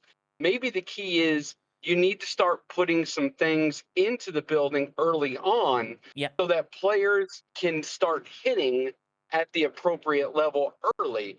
Because if MJ Hat, who, is a really good player, can't hit at the level, the problem isn't probably the hostile, and I'm sure some of it is the hostile, but the majority of the problem probably lays in that they are scaling the building from an ops-based perspective instead of the building-based perspective and what they're going through. So essentially you're working with 20, like I said, 20 player ops versus 20 feature ops versus 80 player ops, and that there is a whole lot of mix in there where players are not going to be able to get what they need in critical mitigation to complete the hostile. And what MJ had just said is the proof of that. They need to scale the buildings appropriately if they're going to adopt this new, 61 plus is what we're shooting for. Make the building at level 1 and level 2 start working for your 61 pluses. It's an easy solution. Yeah, that is oddly something that a CC Lube, in fact, suggested behind the scenes and said, just give him something at the beginning to help them with that. But before you jump on, Crisito, Tech One, your thoughts and welcome for your first time. Yeah, as I've always liked to say, long-time listener, first-time caller. That's what Shockwave said first time, and then I did that fake laugh thing that I just did now. Welcome, Tech One. Go on. When the Orions came out, and I asked everybody, Jesus, why am I so far behind? Why am I not able to even kill at my level? Everybody said, oh, you just need a little bit of tweaking here and there. Oh, no, I'm maxing everything out. I have spent an ungodly amount of money. Yeah. Don't blame me for being an idiot there. No. And I'm still only able to kill one on one haul. And then I have to die on the second shot. Ugh. And it's over and over. Now with the new hostile that they just added, I can only get 62s regularly. As soon as I go to a 63, I maybe kill one and then back to the barn. And it's just over and over and over again doing the same thing. It's like, oh God, here we go again. Yeah. Does the change they made with the Vija Orions, I know they didn't do it to the damage. That's something that they need to do because it only counts to the hostiles. They need to do it for the damage. Otherwise, well, you just can't do it, basically. Without Leslie, are you able to do one or at a time or two at a time? Tech One? I've never actually used Leslie. Oh, great. Okay. Because the one time I actually tried using Leslie, I just died a horrible death. And it could be that there was a combination of other stuff going on at the same time. That may have been back when I was originally testing before everything had been upgraded. Oh my God. And I do mean everything. There's not one section of this game I haven't had to touch or pay for or do something to finally get it back up to a level where maybe I'm matching someone at my level. Buildings I didn't even think were that important. Yeah. Artifacts I didn't think that were that important. I am so far behind on it, and yet this is not a ooh, pat me on the back, look at me. I'm number 17 at my level in the world. Yeah. and I'm dying. It's like, did I focus on the wrong thing here? Yeah. Because I know my officers are really good. On my ship that I used to kill Orions, I have one officer that isn't maxed, and only one, and that's Server 31 Giorgio. Yeah. And she's tier 4, ready to be if I could get the shards. Yeah. Well, this is the month to chase the shards because you're not going to get a choice after that. This is the month where Officer Depot took it. Yeah. Trust me, I have so much to say about the Officer Depot being removed. I could go on for 10 minutes on that one. Well, that's fantastic, because stay here, because that's where we'll move on next. But I'll give Crizito and Shockwave their moments as well. Crizito, you popped in first, and then MJ Hat. We'll go Shockwave, MJ Hat, and back to Tech One. Yeah, go ahead, Crizito. So, one of the things that we've seen over the last couple of years is that they can't make up their mind as to whether they want things to be ops-based or feature-based, right? And when I say feature, it's either ship or building or research or artifact, any of that, right? So, like an example here, the Orions, right? The concept is great. The problem is that that's tied to ops. Yeah. When it shouldn't be, right? It really should be tied to the ship, because that ship is designed to go kill those things. So I think with the V'gers, they kind of messed that up, and this is why you're having so many people struggle with it. And I think it's the same thing when you talk about with the Borg stuff, right? Or the new things that they just came out with. Yeah. Where in this case, it's tied to the building. Problem is that you can't upgrade the building without killing the hostiles, right? So it's a chicken and egg scenario because there is no daily drip. Now, if there was a daily drip, then it wouldn't be an issue. Yeah. I also think to some extent, Nigel, I think we need to also maybe move away ourselves just mentally from the I need to hit my ops. Okay. Yeah. But again, that goes back to Scopely, right? If you are an Op 61, well, then the expectation is that you're hitting level 61 hostiles. Yes. Right. And so I think that's kind of this schizophrenic type of perspective that they have where they don't know what they want. Do they want it to be tied to the building? Well, great. How do you get the building upgraded without paying for it? Yeah. How do you also make sure that a player that has gone to that ops did all the things that they need to? I know Retrieving has mentioned this, right? I did everything I needed to do up until this point. And then you introduce a feature that is now impossible for me to get to at my ops level because you tied it to ops as opposed to the ship or something else. Yeah, absolutely agree. One of the suggestions, Killer Angel came up with a world-class suggestion earlier. He said, why not at the beginning of the arc give an extra daily drip of the building, of the feature, whatever it is, whether it's the building, the ship, or the upgrade of the ship. Just give a daily, this is your first month, you get an exclusive, which then forces people to come up to the ops level. You get an exclusive first month double dip, right? Where you get a little bit more, everyone gets excited. You will then go, great, well, at least the building will reach a level, but then Quazel brings up a good point. The building alone doesn't help, especially in G6, the scaling's slightly off, unless they expect it at 61, which then takes too long to sort of get in. So people have to be more aware of that, which would be quite vital to sort of figure out, which I think is very, very important to say. Shockwave, any sort of jumping in thoughts here before we go? CJ Becker's also joined us. Go on, Shockwave. Yeah, I got a DM a second ago about me. Oh no, it's no up. I got a DM asking me to kind of clarify what my comment was, and it was exactly what Cruzito just said. If you buy the building on a building that goes up 80. Yes. As Scopely is coding these right now, if you get the building to level 1, the goo, the critical, or not the goo, the feature, critical mitigation, is suited for that of an Ops 1 player. All right. If you get it to level 2, it's suited for a level 2 player, or is level 3, so on and so forth. That's what we're saying. And Cruzito actually, phrased it a little bit better than what I did previously, but I just wanted to acknowledge that DM that I received because I think it's a great way to look at it, is to, and like you said, Lube mentioned it as well. If you've got to figure out a way to scale 20 ops levels worth of players into an 80 ops building. And I think that goes with something that they don't want to necessarily do. Yeah. But now, I've said this for a couple of months now. They're going to have to shorten up they're going to have to shorten up the spend and stop tying everything to the vengeance, because I think that's a huge part of it. I know some people agree with me on this, some people don't, and that's fine.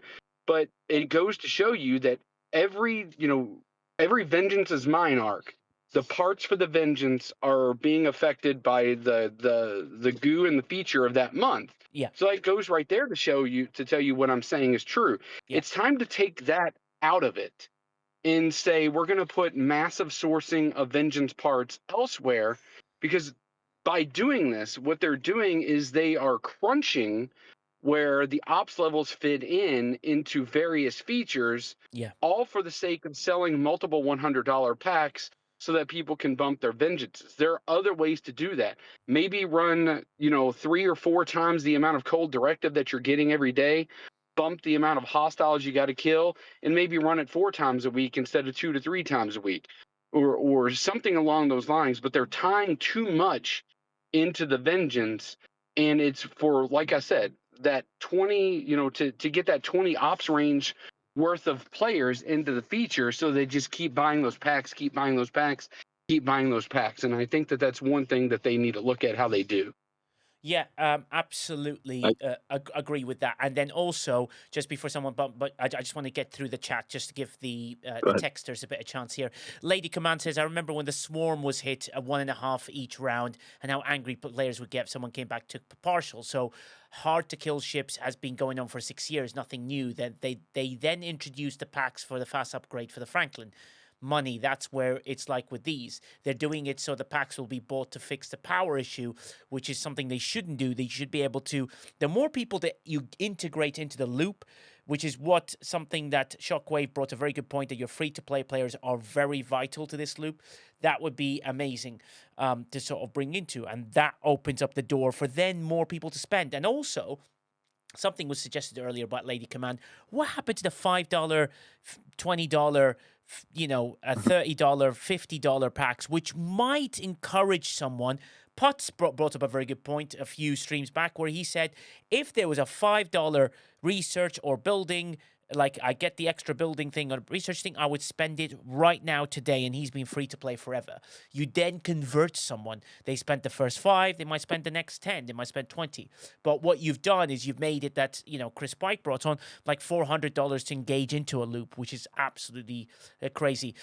Chris, I want to give CJ Becker her moment, and then I'll come to you. CJ Becker, go ahead. Welcome for the first time. Go ahead. Yeah, again, another many-time listener, first-time caller. Yeah. Fake laugh. Yeah. One of my questions is, what are they going to do for the lower-level players that are not included in this new content right now? Yeah. Because right now, I'm getting a drip from the new events for, the new building and whatnot. Yeah. What is Ghost Pepper going to do when she gets to that level and they don't have this content running again at that point? And I'm just afraid, as I've mentioned before, that it's just going to create a bigger gap between the haves and have-nots. Yeah, true. And that's exactly where we're running into now anyways. Yeah, true. Oddly, if you did see Pepper's mid-ops arc, you'd laugh, because it is quite a big copy and paste of quite a few things that we've done. So I believe we're the testers, they're the initiators. So they get the nicer part of it. Oh, well, that number was too high, we'll give them this. And I think the mid-ops benefit from them focusing on the 20 levels, and then when their turn comes after a while, where they believe, okay, now we've progressed even higher, this loop is now catching up to a few people, when mid-ops moves to past 61, whenever that is in the next few years, that might then go, okay, well, that event worked well, tick that, bank it, prep it, and those will be the things that do. Obviously, research will improve by that time. Hopefully, Ghost Pepper agrees with what you guys got, the Dauntless. The Dauntless is quite good. Well, yeah, I mean, I have the Dauntless now, but right now, like, again, we're still getting the copy-paste of my battle passes, do my dailies. Yeah. There are a couple of events that come in that don't necessarily help me. There was a whole one for getting, I think, the Revenant or something this last time. I already had it, and nothing, I couldn't even get for some reason, it wasn't letting me earn like the parts or anything to expand upon it. Yeah. So there are things that I can see they made a minimal effort, right? For those that haven't done anything at all. I haven't not done anything. I'm trying to play my game and fill in some of those gaps, but the gaps are going to get worse, because now there's other things I'm working on that nobody else is, and I'm just going to have to hope that I can get it. Yeah, absolutely agree. That's why Ferry even mentioned it in Twitch. He said, well, the whales are actually fighting for the free, free players and lower ops players quite a lot. They are in the private server really determined to make an impact on their alliance.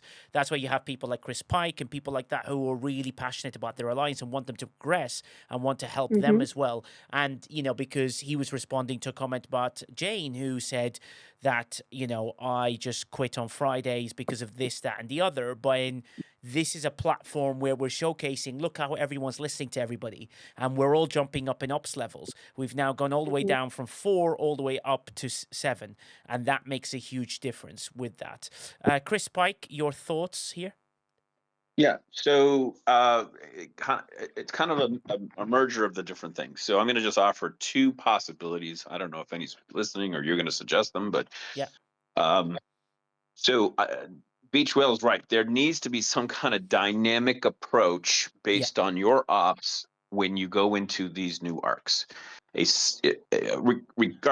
Regardless of the segmenting part has to be figured out as well. But in this case, like this, a 61 plus event target, we shouldn't be trying to push through the building 4 or the tier 4 of a building. I mean, if the building tiers to 80 and I apologize, I'm not sure exactly who brought it up, Shockwave or somebody else, but the in theory, you should be able to, I mean, they do scale the packs, right? I mean, this isn't a secret. The packs that I buy at 72 are different than the packs that somebody buys at 60, that somebody buys at 40, and then certain things that aren't even there. So they clearly can delineate the store to suit the ops that's buying it, right? So if I'm buying at that level, really should I be buying? I mean, if there's 2 ways to fix it: either fix the building so that it scales the right way, given that I'm, it shouldn't really start at tier 1, or you you let me buy a pack that really takes me maybe not up to my level, but maybe with a generation before, within a pack or I'd say a pack. A pack is again, as hard as I could say, is reasonable. Some people say it's not reasonable. The other thought I have is I really liked it when, and this is the drug dealer model, don't get me wrong, but when they offered like the free EXO for a Seska, right? They said, hey, if you load this up, and they gave it to us and said, this is what it's going to feel like to have Seska maxed or whatever.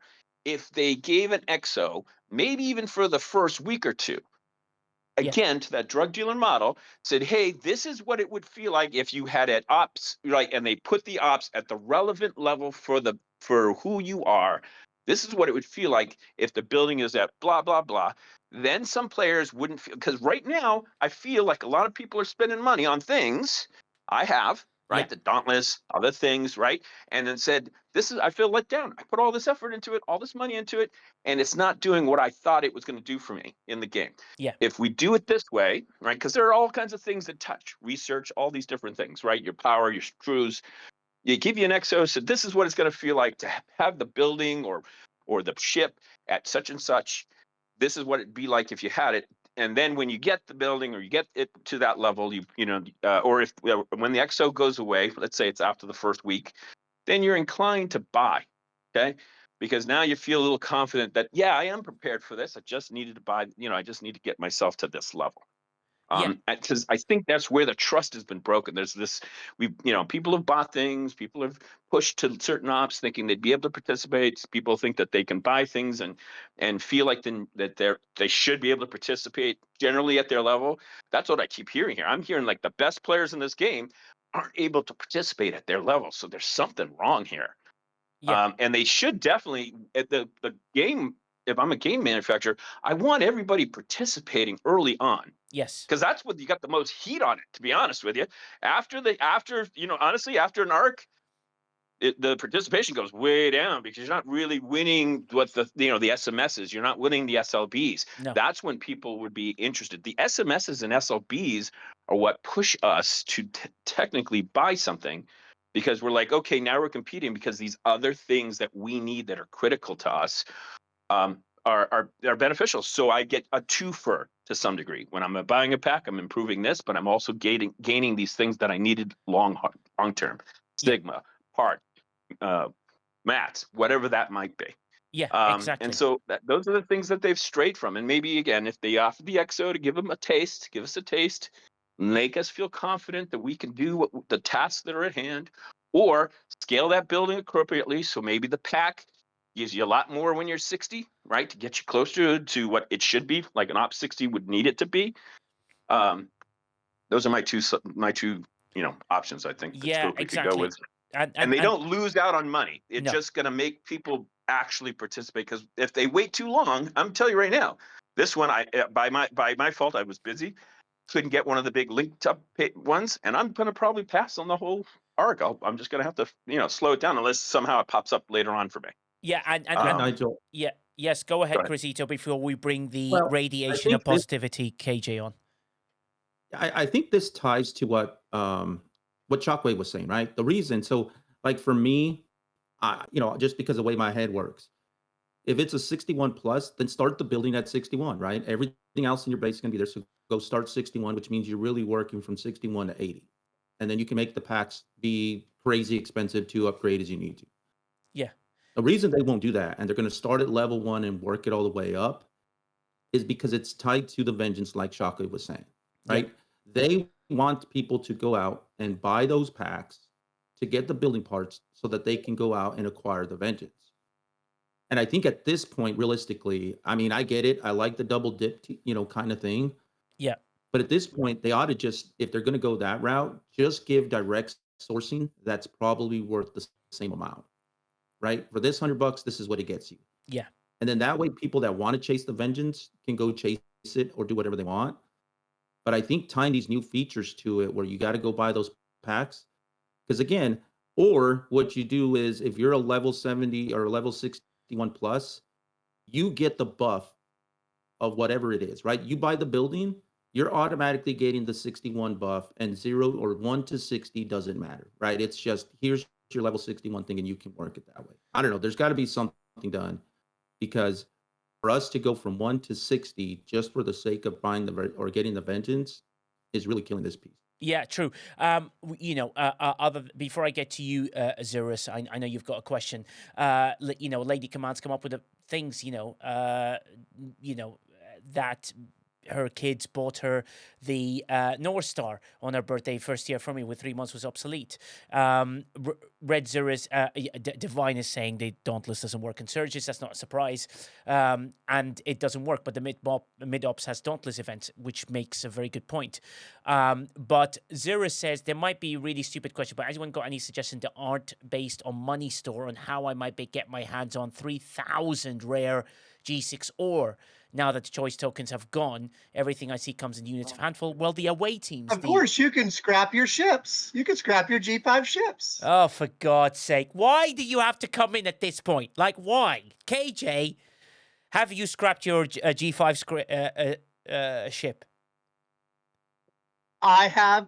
The moment that G5 scrapping was available, I put my Max Enterprise in the scrapper without the EXO, waited on help, and listen, in 51, hold on, stand by, please. My is no longer valued. I mean, I think in like 55 days from the last time, from when the arc started, I'll have a couple thousand, rare ore or rare gas. It's no big deal. Right? More is more. And all I wanted to say was, hello, everyone. I'm sorry I'm late. It's been a pleasure to listen to you the last few minutes, and I miss all your lovely faces. Hello, hello, hello. And do I get to win marbles? Yeah. Well, no, not yet, because we No still have a kitty few. gifts. We still have a few subjects to get to. But Panda Pirate says, "Can I please get a DM about how many Shakedown Crew packs with Leslie purchased? Would like to discuss the latest change, pack swap, and/or refunds. Thanks." Panda Pirate is available to do that for you. KJ sounds like a tiger at the police desk in it's Zootopia. Okay, well, yeah, KJ does do that for a living, it seems.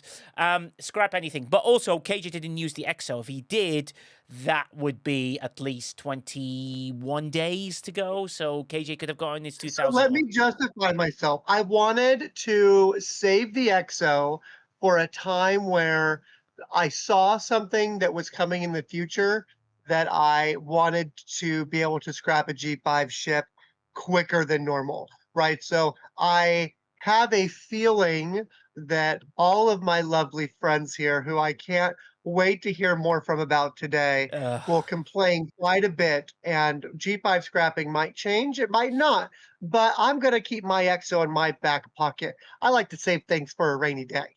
Yeah, well, the Lord Savior of G5 scrapping, Lost In, A, said yes, you were talking about it, and B, he says agree on saving the EXO. So if the Lord Savior of all G5 says that, then must be true in every way. Wait. He's moved on to G6 scrapping last time I heard. Yes, of course. But you know, he is the Lord Savior, and you know, he said, you know, G5 scrapping was not potentially going to solve all your problems, but G6 will. So he's obviously doing that whole political thing where he's moving from one to another. It's all right, Lost In. We do believe you eventually. I have 47 days, 22 hours left on my first Enterprise in the shredder. Marvelous. Poor efficiencies. Mine is at 43 days. Go work on your efficiencies. Ooh, a little. In comes with a massive slap right across the KJ. Oh, you know what? You know what though, Quazel? Since my efficiencies are so low, I bet you I'm getting more rewards from mine. So that longer time just means that my rare G6 stuff is just marinating a little bit longer to wrap it up in a little bow for me in just a few extra days. Well, I've got you both beat because mine is 0 because I haven't put anything in there. Oh, for God's sake. You know, I mean, you know, a lot of people have put their down, KJ. People got 19 days left with the EXO. Some people got 18 days left with the EXO. So, and then G5 scrapping, it is what it is. At the end of the day, we've made a point here about G5 scrapping. The thing that I would love to get to is... thanks, Quazel. So sorry if you're about to leave. You might be able to get your points in. Yep. The Officer Depot...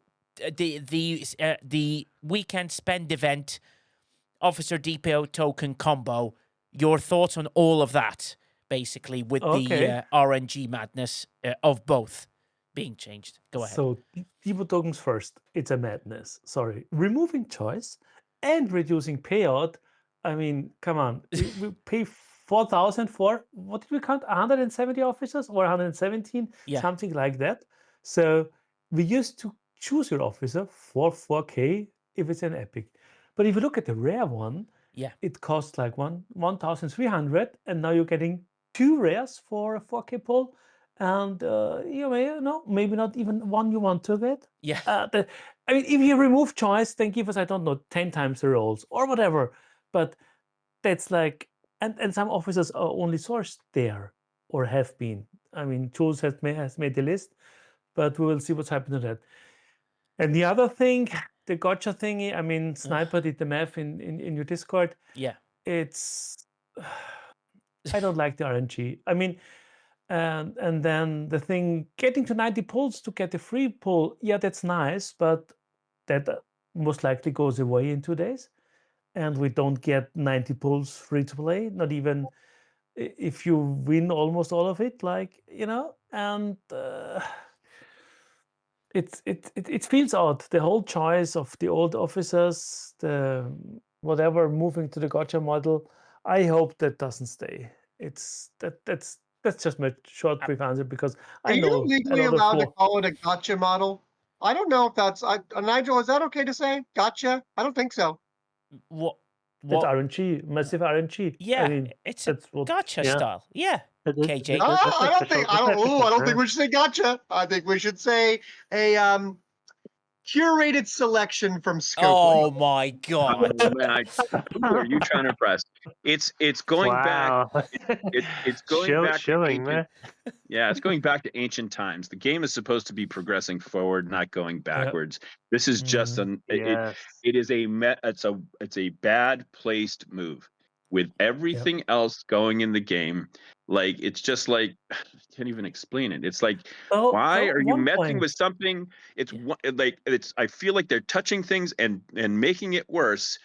And we're just like, no, go back to the stuff we told you about to fix. And now you're touching things we don't need you to touch right now. Why are you touching these things? I Yeah. just don't get it. Why are you touching incursions? Incursions, yeah, maybe not everybody liked it, but if people found stuff to do, gave people the chance to raid and not have really I called it the one night stand, right? You'd go and raid somebody and it wasn't somebody on their server, so you weren't going to get smacked the next day, after you were done. You didn't have the repercussions of them, trying to PvP with you or give you a hard time because you raided bases. You got, they pulled that away from people. They're pulling, and that's for the main. It's for the G4s to G6s. The G, you guys that are in the elites, we get the PvP. Now they've turned it into whack-a-mole. Now, okay, we're gonna have. I'm sorry, I'm ranting, and I hate this. The coda. You have the coda. You tell us it's gonna go away. You're gonna give us one last time. We all spend our resources. Okay, great. And then you release First Contact, and it's the same mechanic. Should I go on the Viger hostiles? Should I go on now? No. Officer Depot. Stop there, guys. Let's go back to the topic. That's the problem. It keeps it's continually like you're slap, and I'm like, guys, slow down. I get we need changes, but you're doing too many things at once. Yeah. Some consistency needs to be there so players can somewhat strategize. Yes. I'm sorry. No, agreed. Let's just give Quasel the floor because he has to leave. So just let him finish off his bit, and we can do that. I'm sure Sniper will do the math soonish. That if you win the SLP, that you kind of get the unlock if you have average RNG. So that means kind of that Spender, if I'm not mistaken, but he will do the math, kind of gets with 2 packs, maybe an unlock if the RNG is perfectly even. So it's interesting. Yeah, that's all I'm gonna say. Have fun figuring it out. Yeah, thanks, Quasel. I know someone's chomping at a bit to jump on. Do you want to hear Sniper's maths before you jump on Tech One, or are you gonna hit us with your thoughts straight away? I'll let you decide. Oh no, go ahead. Let him do his math. Okay, Sniper. I'll just sit here vibrating and waiting. Okay, Sniper. Good luck. This is the convincing math now, Sniper. Let's not sugarcoat it. Convincing. Yeah, so the math is actually interesting when you look at the transpose. It's not what I would hope it would be, but it's not as bad as I thought it would be. I'll put it that way, right? Yeah. So, I mean, when we looked at it, and I posted a bit of the early math on the Discord based on the tokens that we get, right? And I'll try and keep this brief so it's not like boring everyone to death. No. But basically, first place, the officer that's the target of it clearly is Doc, right? Yeah. The new Doc. The first place player between the tokens that they give you as well as the actual shards they give you, I'm estimating you get about 100 shards. Now the unlock is 120, so it's not technically a full unlock even for first place. You need to probably have some academy pulls or some other things to add with it, or get lucky with your pulls, right? Yeah. And this is all just based on RNG, so this is just estimates, right? We don't fully know if it's even going to follow this exact pattern, right? This is just estimates based on the probabilities that they publish, right? And so, in addition to that, though, you do get, in theory, again, disclaimer, huge disclaimer, 13 Mara shards, 13 data shards, and 57 of the, I call them older officer shards, right? Like everything else, right? So realistically, based on the maths, If you just care about raw, like you don't have a lot of the officers, and you just care about like raw shards, and you don't necessarily care that much about a full unlocked dock, which is different than anything we experienced before, right? Yeah. You technically can get accounting for all the rerolls and everything, like 183 total shards, right? If Yeah. you complete the SMS, your first place in the SLB, and the pulls work out the way they're supposed to based on the odds, right? And you're not extremely lucky or extremely unlucky, right? Yeah. You're in kind of the middle range, right? So I mean, overall, it's not terrible. The fact that you get, if you're a player who needs all those officers, getting 183 shards. Granted, older shards are less valuable than newer shards in theory. Yeah. Although I would also argue if you don't care about waves, like the older officers may be better than the newer officers if you don't Yeah. care about the wave feature. So 183 shards, I can see that being a thing where, okay, you're getting the reverse of attacks essentially for not having a direct guarantee or a direct stability of the shards.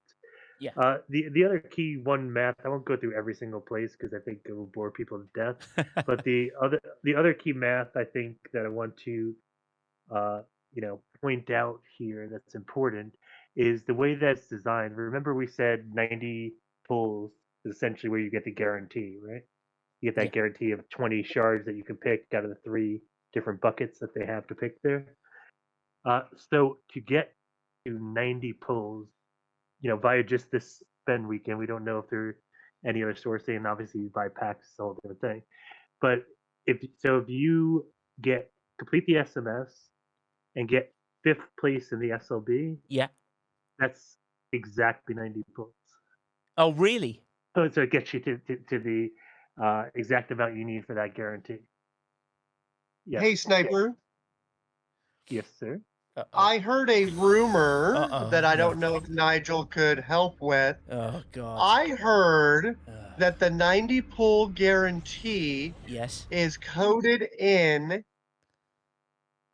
on a timer from your first pull. So if you don't reach the 90 pulls within that timer, then it resets to pull number 1. So it's not now 90 until infinite days until you reach 90 pulls.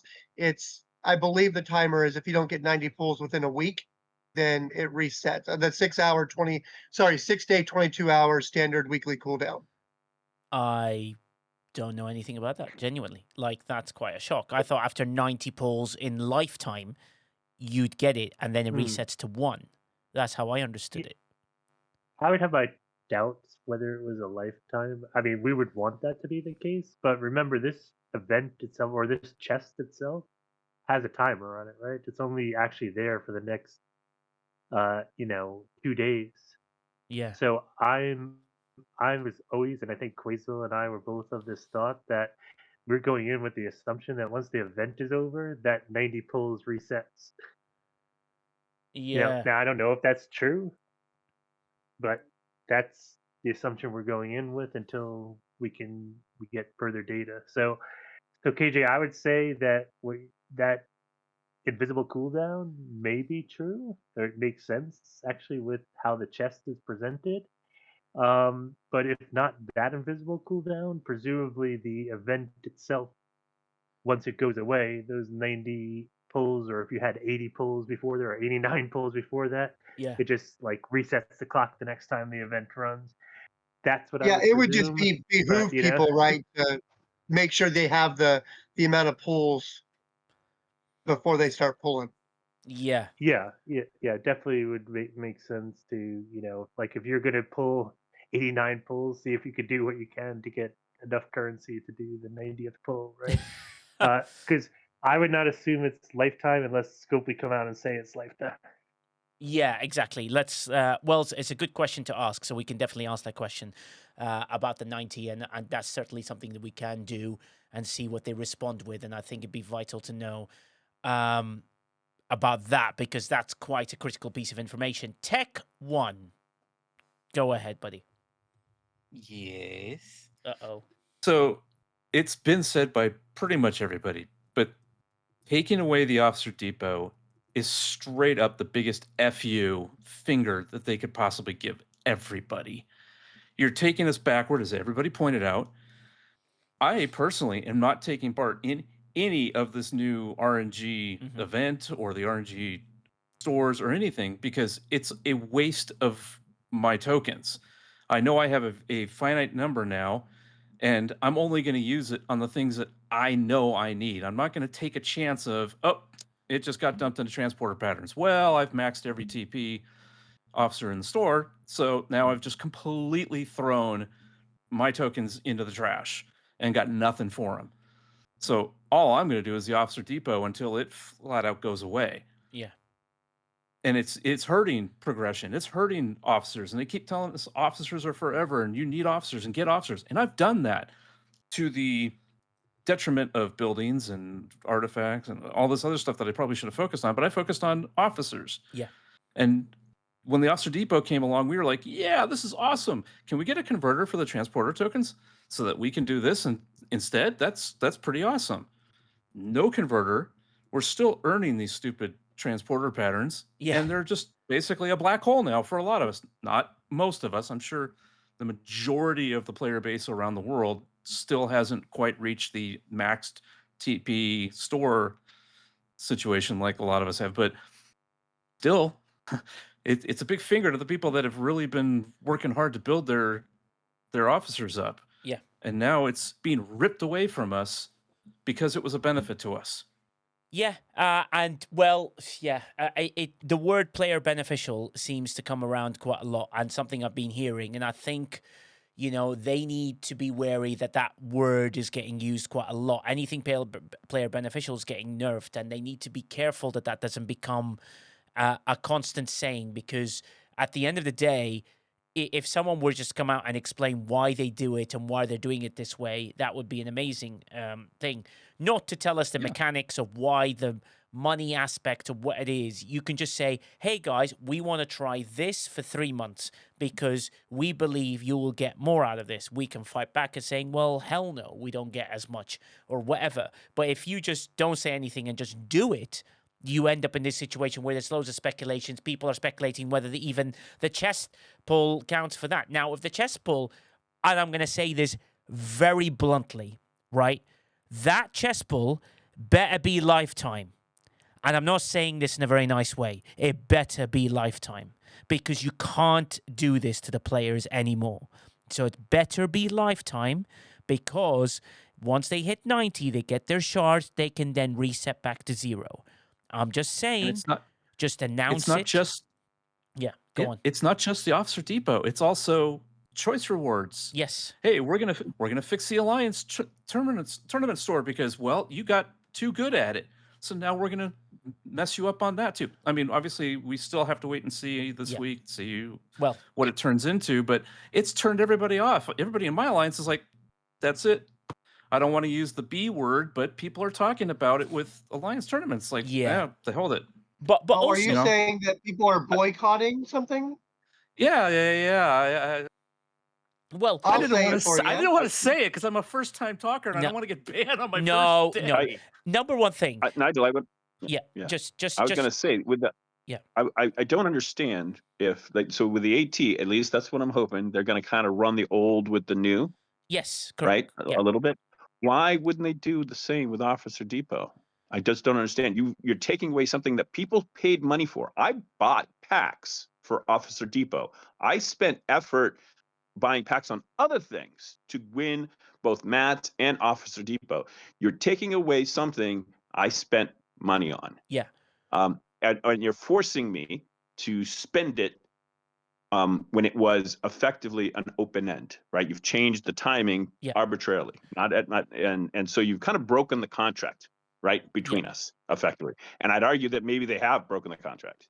And you could take it even further and go back a little bit to when they made the whip completely useless by putting the I can't think Unofficial into the independent archives, and now I can't convert lat anymore. So my whip is completely pointless. I spent money to buy the stupid thing and max it out and do all the stuff for that. And now it's just basically junk sitting in my inventory that means nothing. It was a benefit to the player, and well, no, you finished it, you completed the loop. Here's your reward. It's worthless now.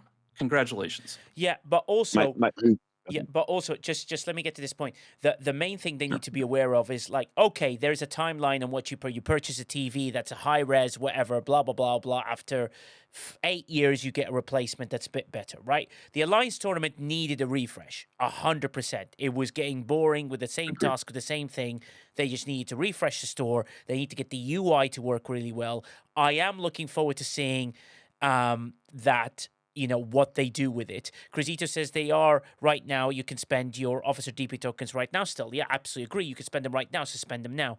But I want to see what they do with this Alliance tournament, because this is quite a big make or break moment, because this is the thing that everyone wants to enjoy and come together as an alliance, and you want to motivate people to all do things together. If you don't do that, this will be important. I'm gonna give CJ Becker, because she's kindly put her hand up, her moment as well regarding this. CJ. I think changes to Alliance tournaments would go over far better if the old rerolls worked for the old tasks and the new, I'll call them Sigma rerolls, worked for the new legendary tasks. Well, and anything other than that is yet another slap to the face. Well, okay. Kind of yes, but kind of no. And let me bring up my point here, because it's a debate, is that the turnover of how much you can get for rerolls from your old will be quite vital, number one, because if how big's the cooldown, how big they can convert, and how big of the things that they can sort of do. That's the first thing. The second thing is, as I understand it, the new tasks, legendary and heroic, there's two types, will not affect the tasks that you always had previously in the Alliance tournament. So those old tasks you can depend on. Now, do I want to see whether it gets, gobbledygook all together and what you pull? It'd be very interesting to see. I just hope and pray that they add a lot of incredibly good things to the Alliance tournament store, so they can encourage players to engage, so that people can go, do you know what? The Godsend's there. Echo Papa's there. Some officers that now you've taken out of the choice, and you've given me a choice here. I would love a massive officer section where they take all the Officer Depot tokens officers and put them into folders there and say, here you go. You can now use Alliance tournament amount with that. And yes, Jay Berg, they did say there was a cap of rerolls player can hold a 4K, but you can, us, we can go beyond the cap by saying, well, I can pull some cooldowns and whatever and start helping my alliance again. We will find a way around it. Like, there's no ifs or buts about it. We will find a way. But the Alliance tournament always needed a refresh right now, and that was vital for them to do. Yes, Beachwell. I just wanted to say real quick to go back to the Officer Depot tokens. I don't know what percentage of players in the game have every single officer and transporter patterns maxed. I'm going to guess it's probably around 10% of us. Yeah. But going back and giving us something that is absolutely useless is absolutely ridiculous and insulting. And I think insulting is the best word you can use in this case. It is insult to the player base to go, we know you can't use this, but we're giving it back to you. Yeah, I absolutely agree. Shockwave, I'll let you jump on, but Ballyboom says, how about adding the Vengeance abilities at the Alliance Tournament store? Here's another one. People will do it if you're there. Shockwave. I think so. Earlier today, I received a message from a player who is in this chat right now, by the way. Okay. And they mentioned about the elite packs, where'd those go?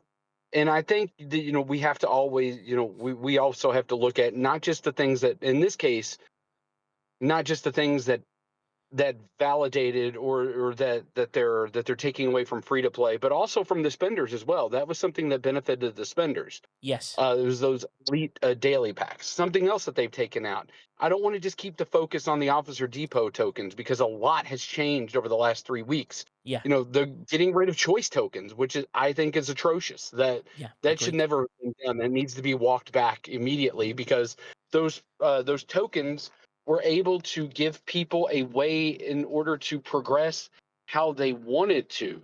And if you add up the resources in the battle pass this month, even if you take into the account the mythic, you're still not getting the bang for your resources that you were getting with the choice tokens. You know, incursions, that was a disaster. They had, you had reports coming in of things not scoring, but they were scoring on the back end. But were they scoring? And then you had things like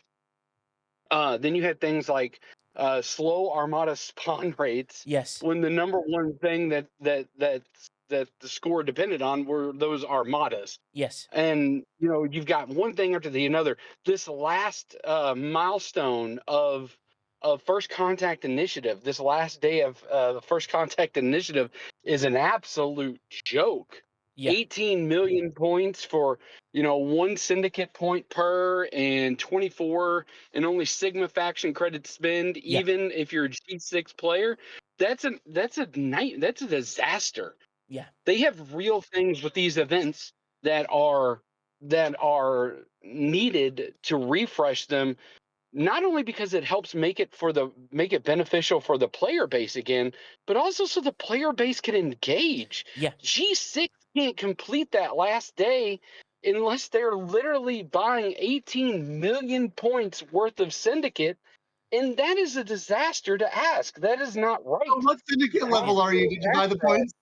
One of the things that keeps on going is that they do keep on walking back things that are player beneficial. You're going back to that term, going back to how that works out into the game and various gameplay. Yes. They keep taking back things that are incredibly player beneficial, and it's not benefiting anyone anymore. And the people that are not being able to take advantage of this are the people that, like we said earlier, toward the beginning of the show, you're really hurting free to play in a manner that is just absolutely, you can't measure how much you're hurting those players at this point in time.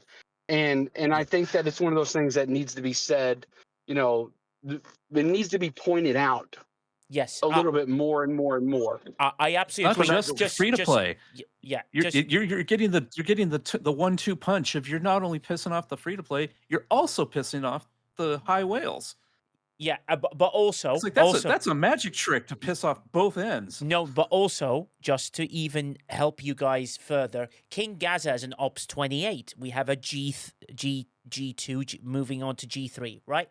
He says as Op 28s, the depot tokens is a good and a bad thing. Good, I can now get below deck officers like Neelix, BLT, Kim, but I have to go hard and win the SLB to get the depot tokens to be able to do the same officer at Ops 34.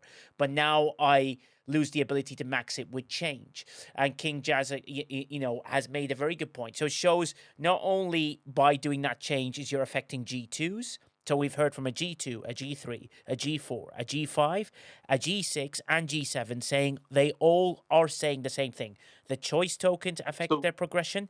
The officer depot tokens affect their progression. Yeah, go ahead. Yeah, Nigel. So one thing I want to bring up, and I appreciate, and I already posted in chat, right? I appreciate everybody's sentiment and passionate on what's going on here. Yeah. But I think the one thing that, again, we've got to look at, right? Because you've mentioned that there are going to be players that are going to take advantage, quote unquote, take advantage, and they're going to score well. Yes. And as much as we want to press them to roll back some of these things, there are a significant amount of players that are absolutely loving this one because they are not necessarily the kind of spenders or the whatever that we are.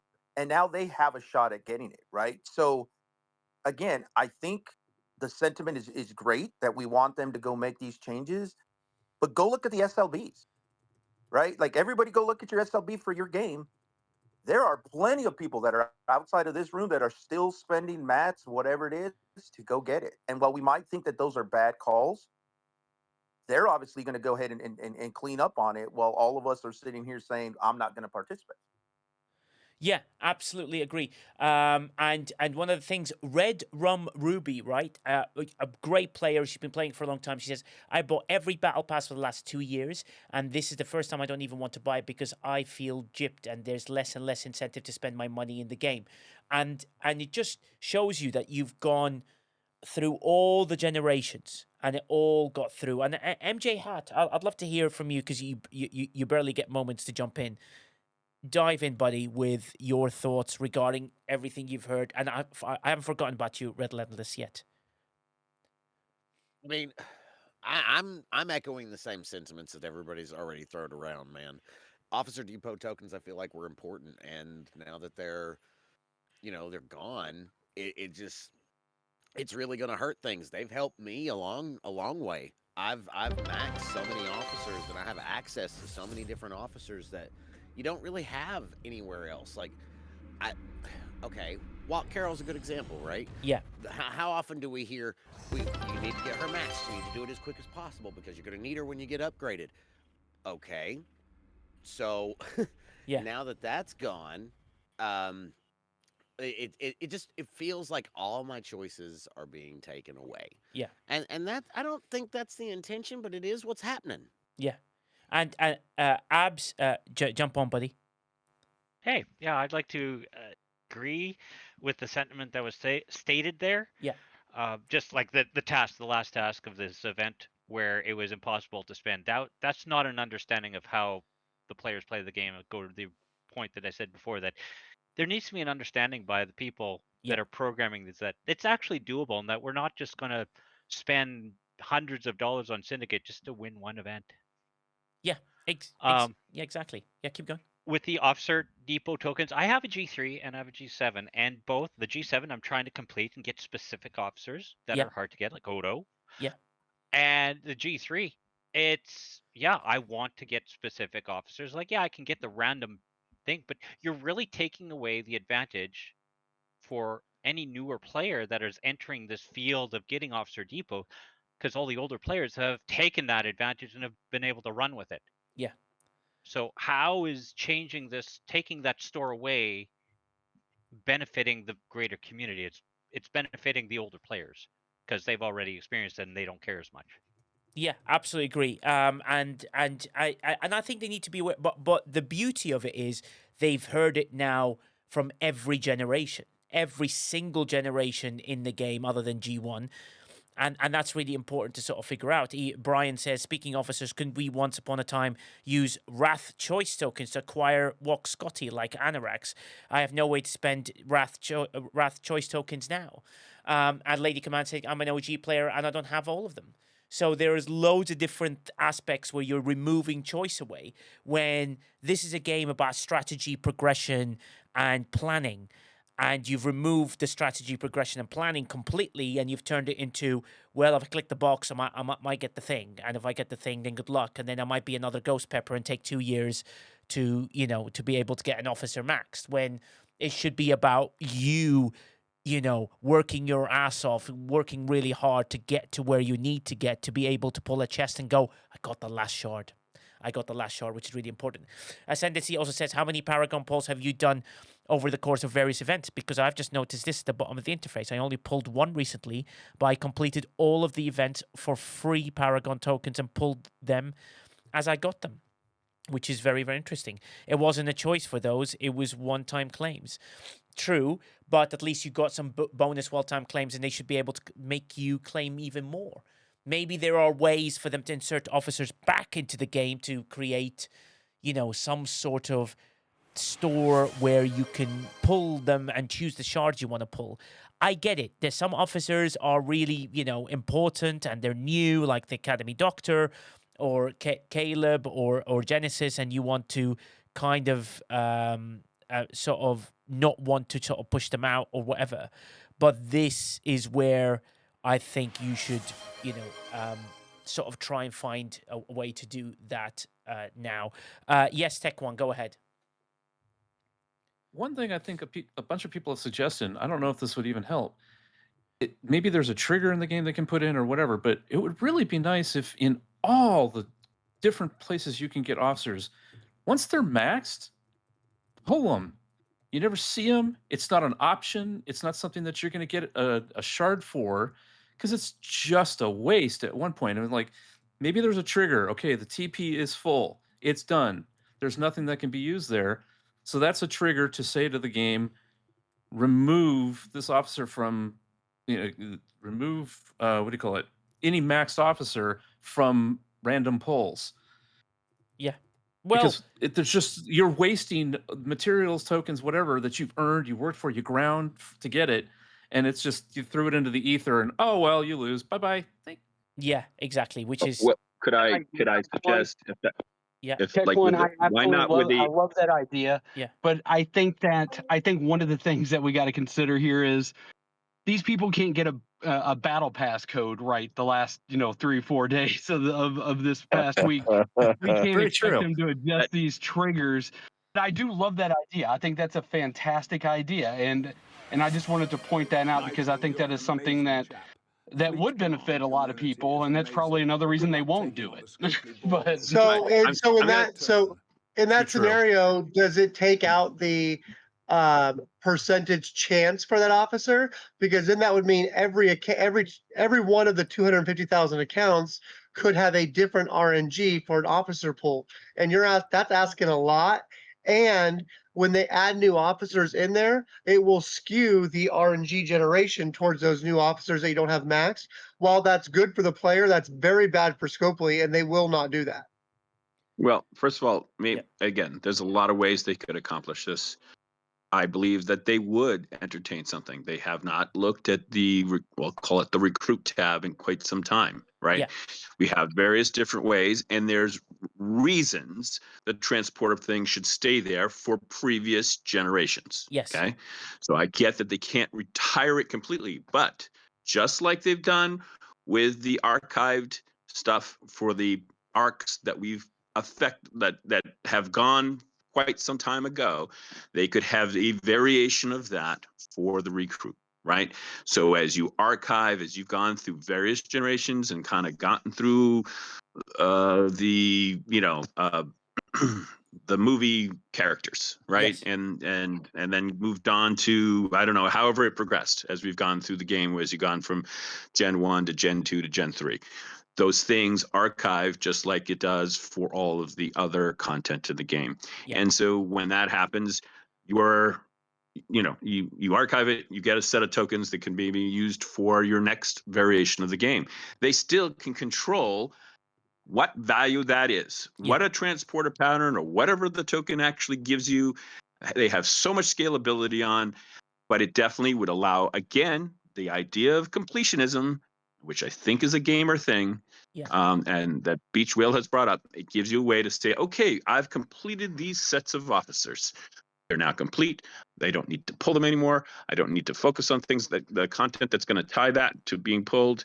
Whether there's a benefit in the range stuff, it's clear they're trying to go back to it, so it doesn't really matter, I guess. Well, that's why we're complaining. I mean, if we're not allowed to complain, then what's the point of this discussion? Yeah. Right? No. If we can say this, that's all I'm going to say about it. Yeah, I agree. And Nerves of Steel said choice, 100% choice allows for players to excel or make mistakes, and now allow for players to distinguish themselves as players. Also allows for PvP versus PvE emphasis. Crisito says they won't do it as they want to limit the amount of officers out of the community to create a sense of FOMO, so players will spend more to keep up with others. I send it. He's saying, assuming they add more officers transporter patterns, that they open an extra door. And Ghost Pepper said archive only works once you reach a level lock, so there would be fine tuning needed.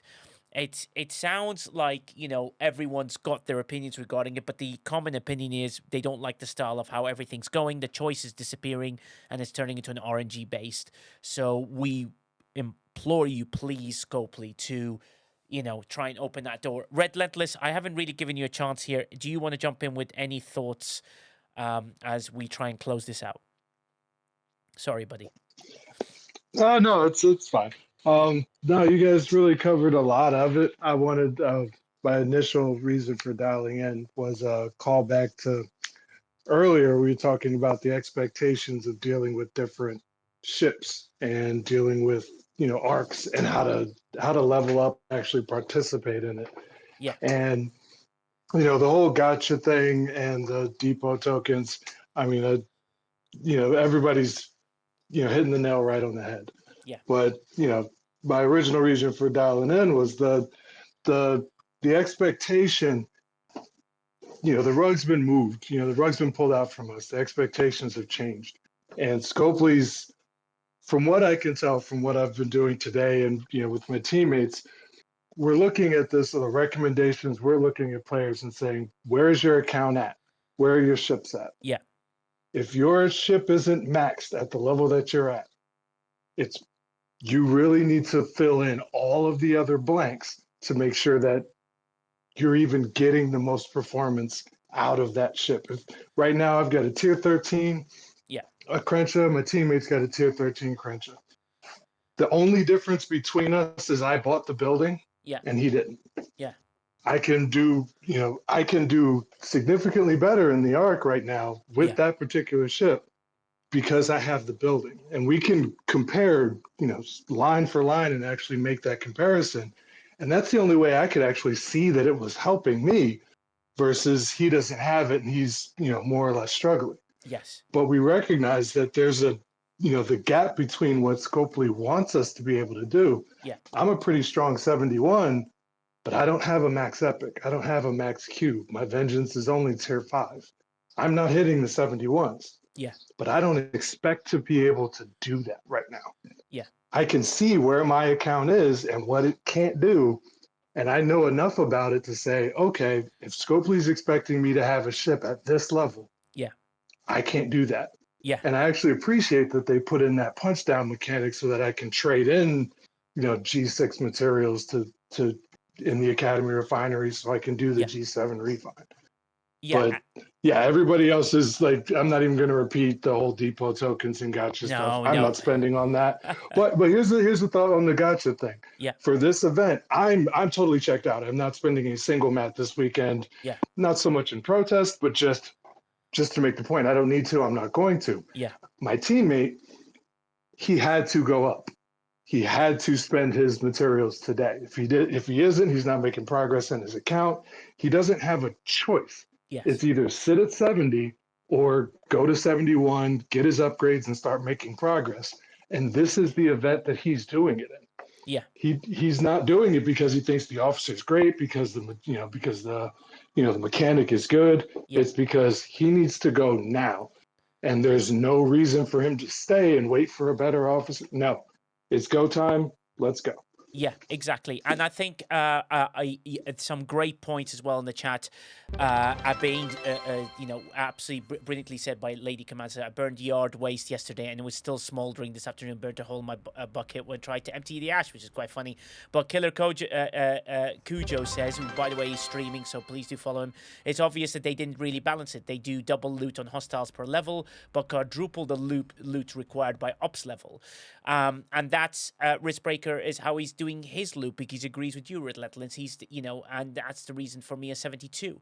And then basically it's, in World or Admiral in World Earth, I have never seen so much attrition from the game in this arc. It should be a red alert at Scopely HQ. Absolutely agree with 100 bits. Thank you so much. I hope you're right. And Scopely metrics say, see, he has no choice.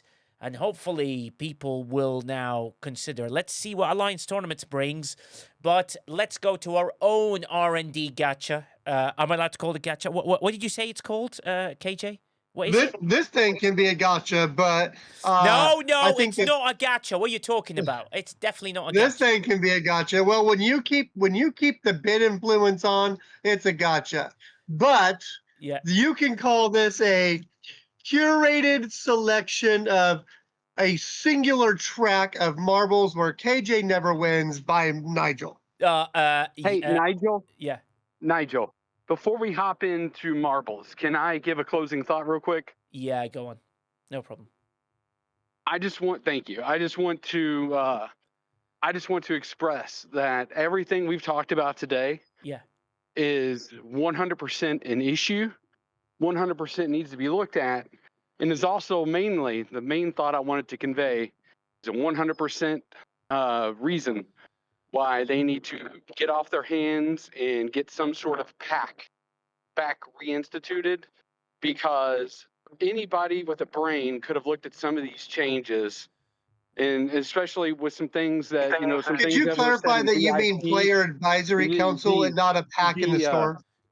You could see some of the things that were being said in VIP and private Discord and all that stuff, and know that you had people that never agree with each other agreeing with each other on some of the decisions that were made the past week, and a player advisory council would have definitely had them, I would hope, at least have people in their ear about whether or not some of these things were a good idea, and at least how to maybe implement them a little bit better. So I think that that's one thing that does need to be said here, is that them sitting on their hands about reinstituting this player advisory council again, now's the time. We this past week was a disaster. This past 2 weeks was a disaster. They need some damage control, and they need people in their ear telling them, oh, hey, this is a good idea. Or more likely than not, the last 2 weeks, oh, this is a terrible idea. We need to work on that. Yeah, true. Zedacron, you popped in last minute, so I'll give you the final thought, as I'd love to move on to marbles, if that's okay.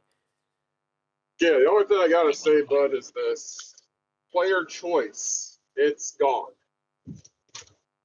Yeah, well, that is Across something. the board. Yeah, we got to that, and hopefully they will listen and figure out that this is quite a big players' council that's sort of begun to let them, to get us all to explain what is going on. Omega J, am I right to? Am I allowed to read this out loud? Friends have lost in. There will be a surprise birthday party for him on the weekend of the 16th. More details to follow. If Lost In's listening, then, well, that's kind of spoils a surprise right there, which would be amazing. So, with that being said, let's move on to marbles, because it's time to watch.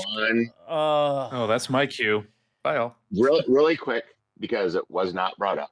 Okay, it has been months of issues straight now, and we have not gotten a single comp chest for all this crap. Yeah, understood. It's very weird. Anything else that you'd like to bring up with? Or is that with the comp chest? That's very, very vital. Hopefully they'll look into it, and that'll be something they do. Can I just say one thing about Pack real quick? Yeah, go ahead.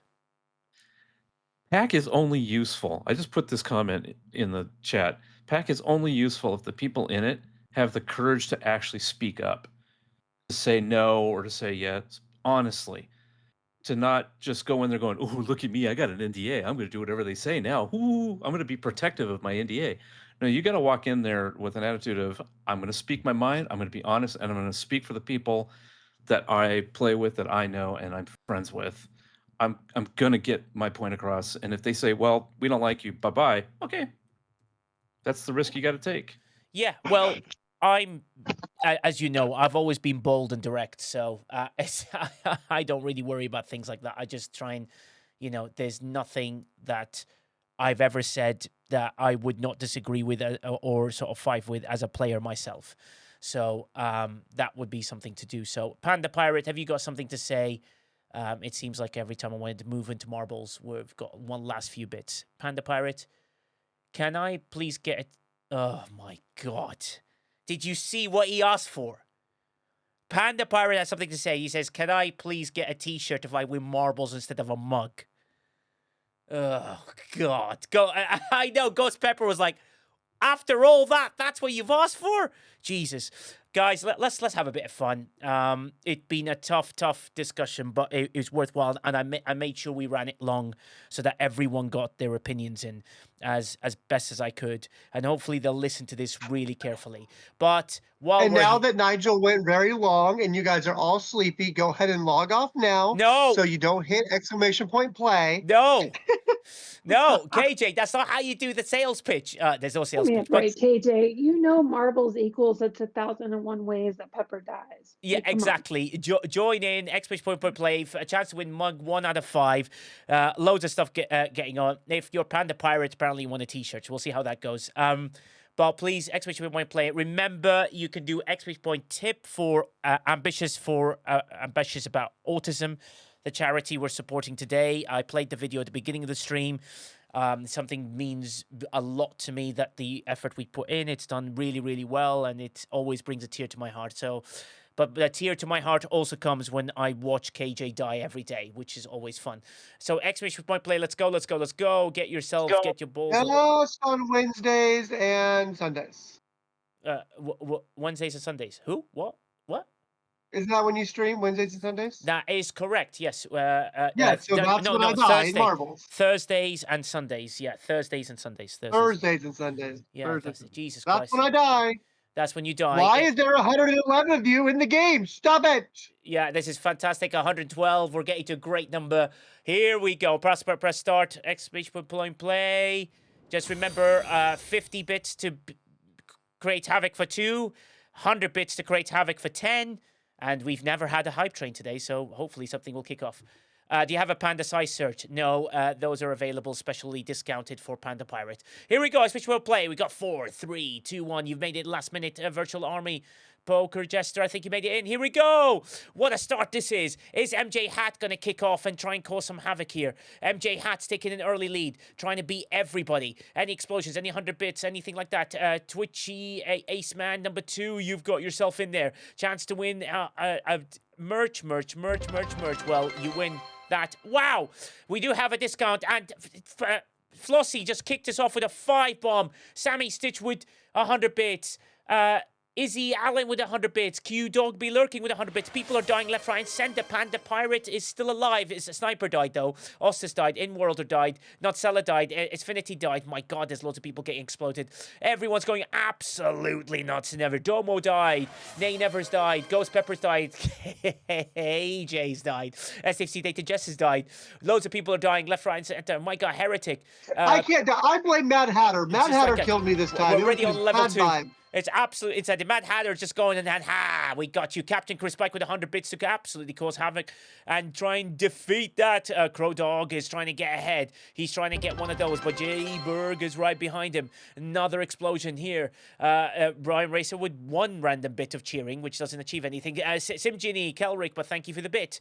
Panaman, who's going to get past this massive roundabout? It's a bit of a problem. Panaman's gone slightly ahead, and he just got exploded. People are battling in there. Notcella's died. Omega Prime's died. Robin Likes Harley's just died a death. And everyone's just getting exploded again. Killer Coach's died. Goofy's died. Panaman's died. Jayberg's died. Brytouch has died. And I think that 1 bit by Brian is causing absolute havoc for everyone. Everyone's trying to figure out what's going on. Vuel, you almost made it into the bottom track, but then died still. Everyone's getting through. I just died. Raiders died. How many people are left? 61 left out of 120 that we had. The battle still continues. And there it is. Jakers Gray. Jakers Gray is ahead with his lovely marble. Jakers Gray's got to win this. It's really easy. You've just got to make it through. Come on, Jakers Gray. Oh my God, you missed. Which means Ostis has got to win.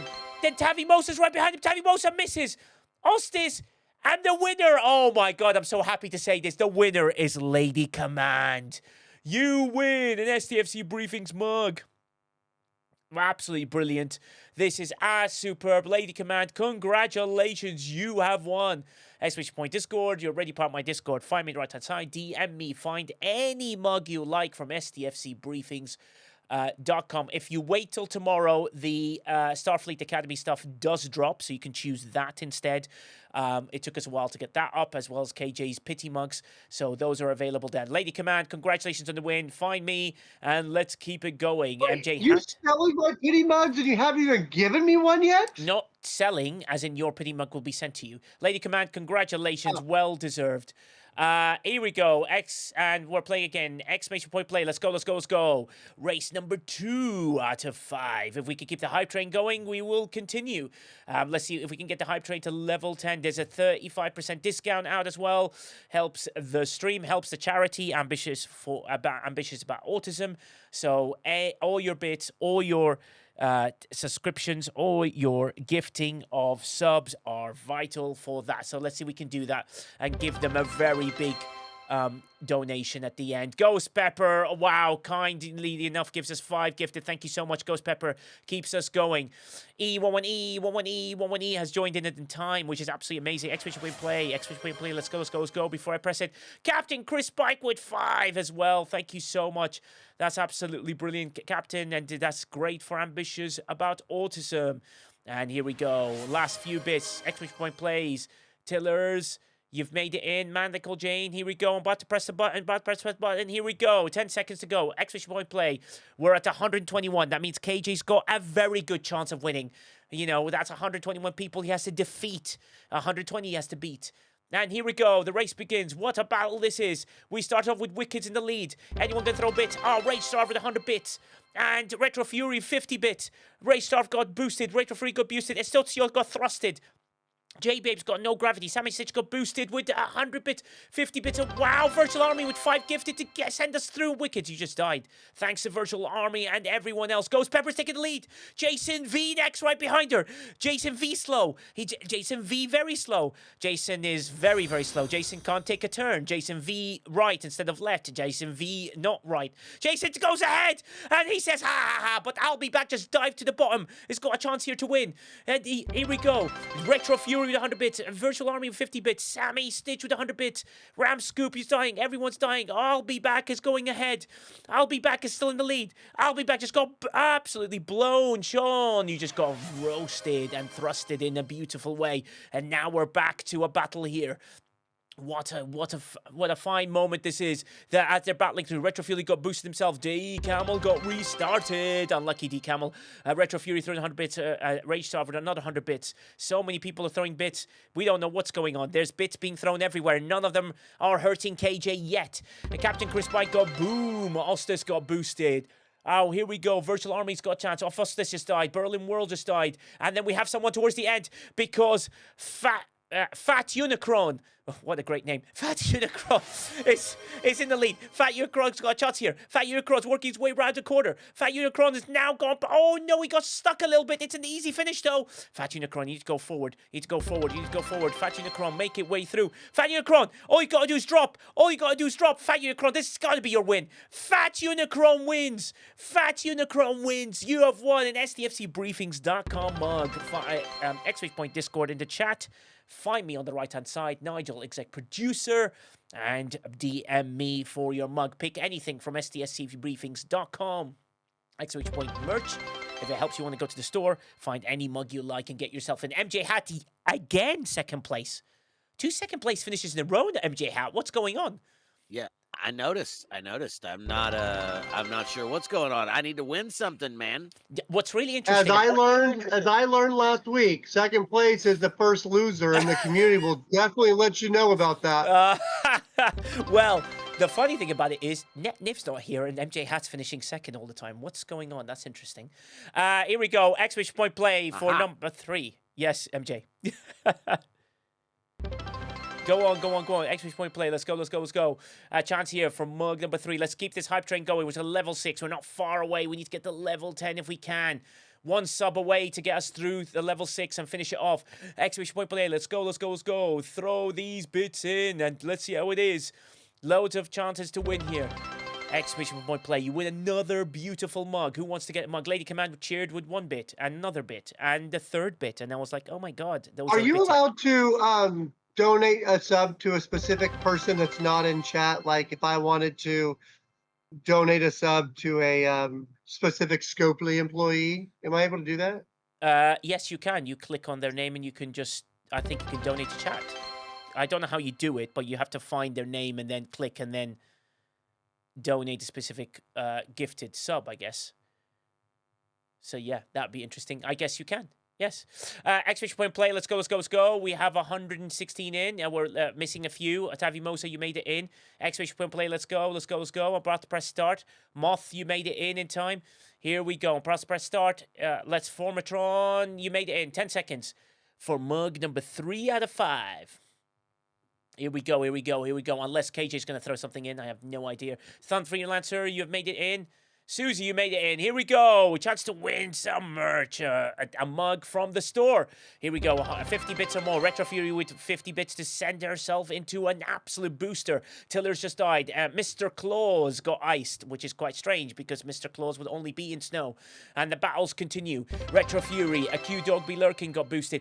Wow, wow, wow. 100 bits by Sammy Stitch. 55 bits by Virtual Army. The finishing gifted sub by KJ. You're welcome. Finishing the gifted sub by KJ to I have no idea what you said. In-worlder. Thank you so much. Finished Hype Train level 6. We're now on level 7. You're welcome. Yeah. Thanks, KJ. KJ gets all the credit. In-worlder, thank you for the 5 gifted. That's really kind of you. Hoke, you just died. JPCS, you died. Rocker, you just died. Psycho Chick, you just died. Ooh, don't scare. E11E, E11E, E11E just died. Sammy Stitch just died. Domo just died. Halo just died. STFC Data Justice died. Everyone's dying. We're still down to 77 players. So bits will make a difference. Retro Fury's trying to get ahead, but Raider looks like they're getting ahead of everybody else. STFC Raider, one of the originators and founders of this channel, is trying to get himself ahead. Wow, Captain Chris Bike with a 10 gifted. Thank you so much, Chris Bike, for your generosity. It's absolutely brilliant. Ambitious about autism. Absolutely love it. We might play the video at the end as we raid out. STFC Raiders trying to get ahead, but then Lum's ass is back again. You just made the list. You just made the list. Lum's ass is in the lead. Who's Lum's ass? It can't be Lum. Surely. That's like, he wouldn't call himself that. It would be absolutely crazy. Shiz looks like he's getting ahead. Oh, and then 100 bits by Flossie. Absolutely continuing it all the way through. Level 8 Hype Train. Can we finish the level 8? Get ourselves into the level 10s. It's going to be a beautiful day.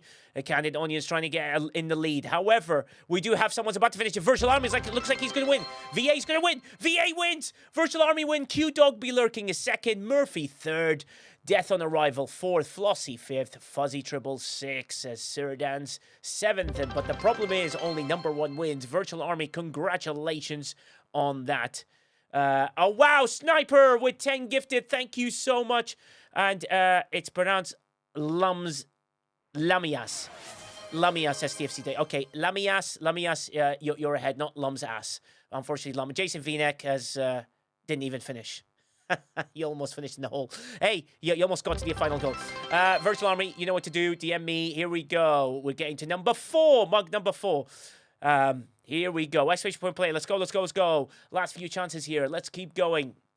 And keep us going on this hype train. Can we get to finish the level 9? We haven't got much to go. It's on easy. So 14 subs. We're on a discounted as well. So everything goes to Ambitious About Autism, which is very, very important. Let's keep going. Exclamation point play. Let's go, let's go, let's go. This race is about to begin. Get yourself in here. Don't lose out. We're at 100 plus. Wow, we're getting past there. Past 100. Let's go, let's go, let's go. Let's keep it going. Lady Command just shared 5 bits. Thank you very much. Thank you very much. Thank you very much. Thank you very much. Thank you very much. And thank you very much. And that is great for the Ambitious by Autism charity. Let's keep it going. Exclamation point play. Anyone else? Here we go. KJ gifted 1 tier. Okay, you want me to say this, don't you? KJ gifted 1 tier to Beck Like Plants. Well, congratulations, Beck, on being a subscriber. You now have no ads to deal with for at least 30 days. And, you're more than welcome to continue the sub if you wish. It'd be lovely to have you there. Exclamation point play. Anyone else? Anyone else? About to press start. Rage Start made it in. Here we go. 50 bits or more. 50 bits or more to cause some havoc to the player base and allow KJ to finally win. SNC, I think you made it in. And KJ, I think you made it in. Let's see how it goes. Will KJ finally win? That's the battle. Joe Werg's got a chance here. He's in the lead. Anyone's going to... Wow, 200 bits by Nutsa. And Gary Busey just fell through the hole, but did not fell down. No, I just got thrusted. Ooh, thanks, KJ. What a thrust that was. Drastic League got thrusted. Domo got thrusted. It's swapped. Virtual Army just died. Evil XP just died. What was that? It's just like...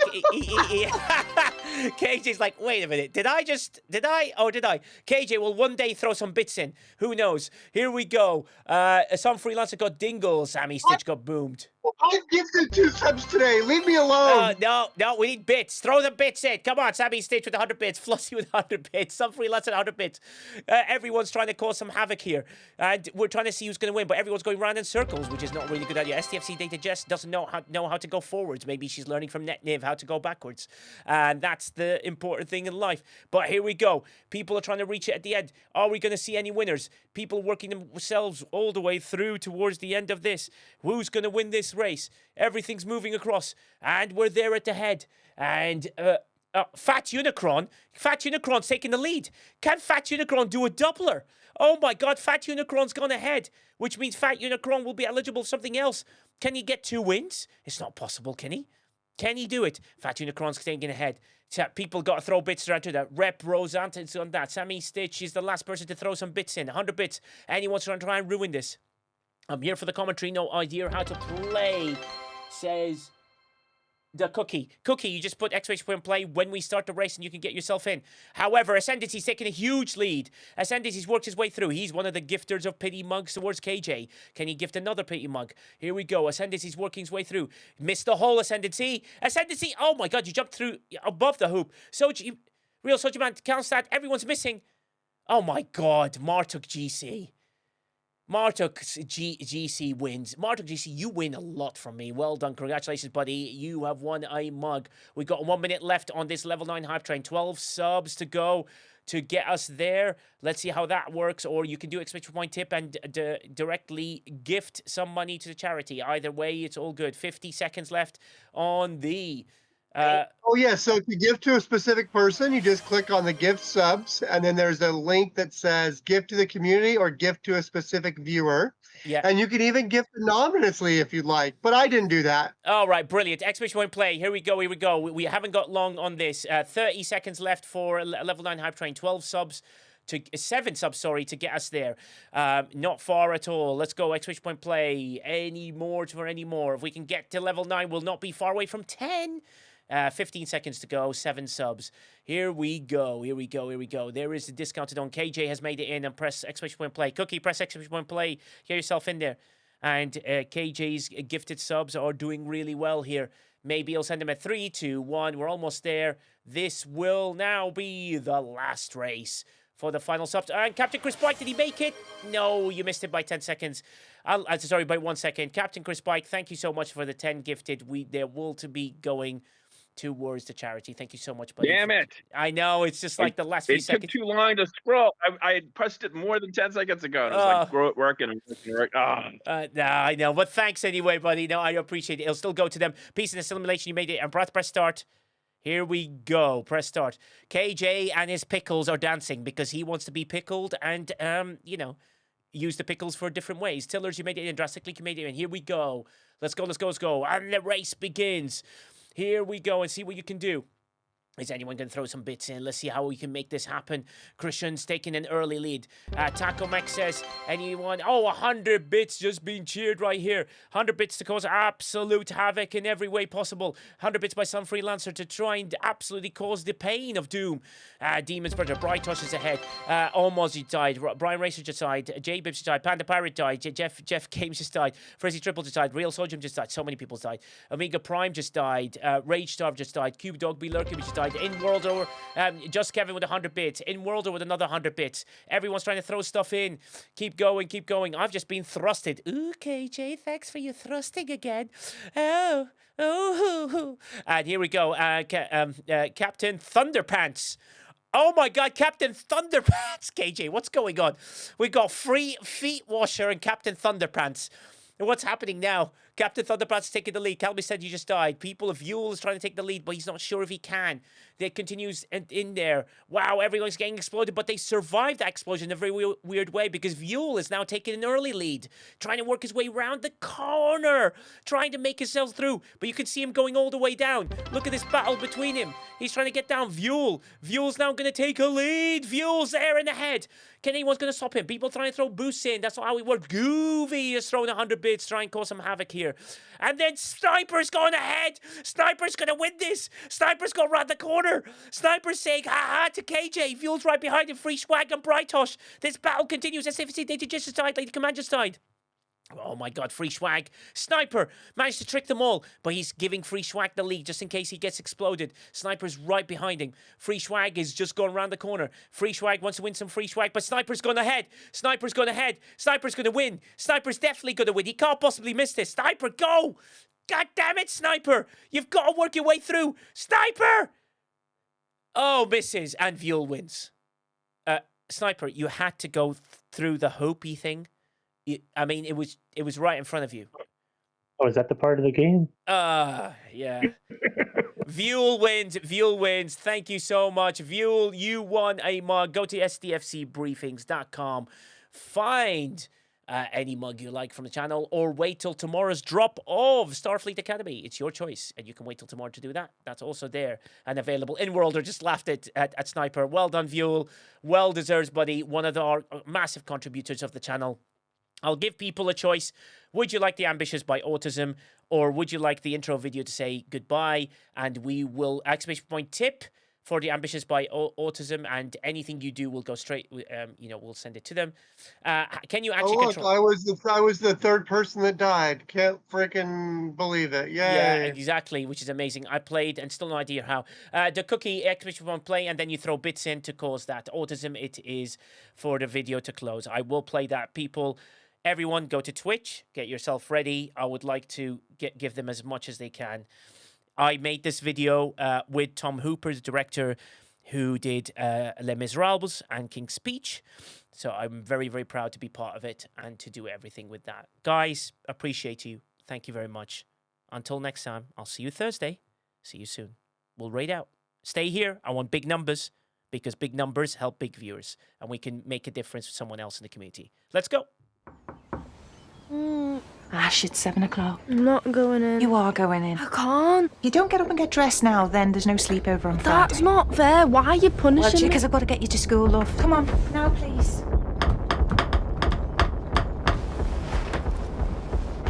Come on, there's your pancakes. Thanks. Have you not had your breakfast yet? She's on it, she's on it. We're 1 minute late. Traffic's a little bit lighter on a Friday. Lily, you're so dozy. Can you hurry up for once? Come on. It's so late. Ash, you've got to eat before we go to school. Have a good day, okay? I'm leaving. Hurry up. Ash, where's your blazer? I don't have time. Go and get it. Go and get it. You got drama today, girl? Yeah, third lesson. Mum, can you turn the radio off? He was one of those really annoying teachers and forever when we swapped our names. Oh my God, Lily! Shut up! Ash, what have I told you about the hoodie? Oh, come on. Blazer on, please. How are you already done? Okay, Ash, let's have a look. You're gonna fail. That is exactly right. How are you meant to do that without a calculator? It's a bit tougher for you, I think. Oh, I don't have my overlay. I can't read this. Hang on, see if I've got anything at all. You okay, Ash?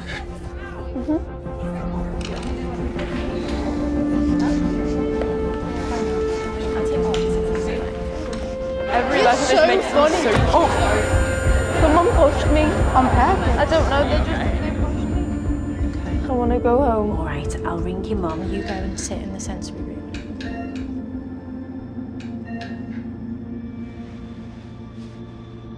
You all right, love? Let's get you home. Dad, can you fix this? Don't get a please. Please. Okay. Wait, you can't see this, but I can? You have certain skills, like... Why is it always when I pick? Subtitles. Put the subtitles on. Subtitles on.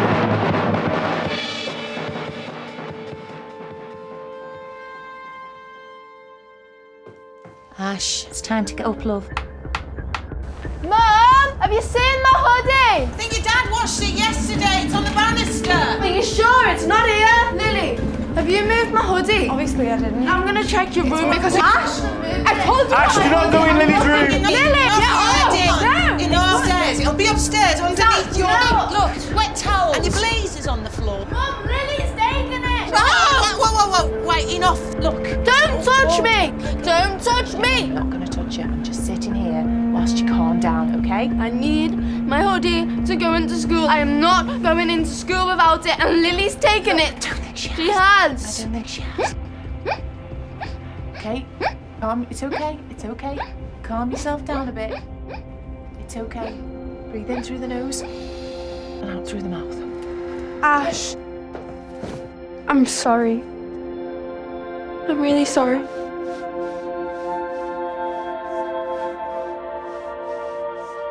a cruise ship if you like, Scott, with the rest of us. We're gonna make Marshmallow Towers. Thank you all. Let's raid out. I appreciate you. It always brings a tear to my heart. I appreciate you all.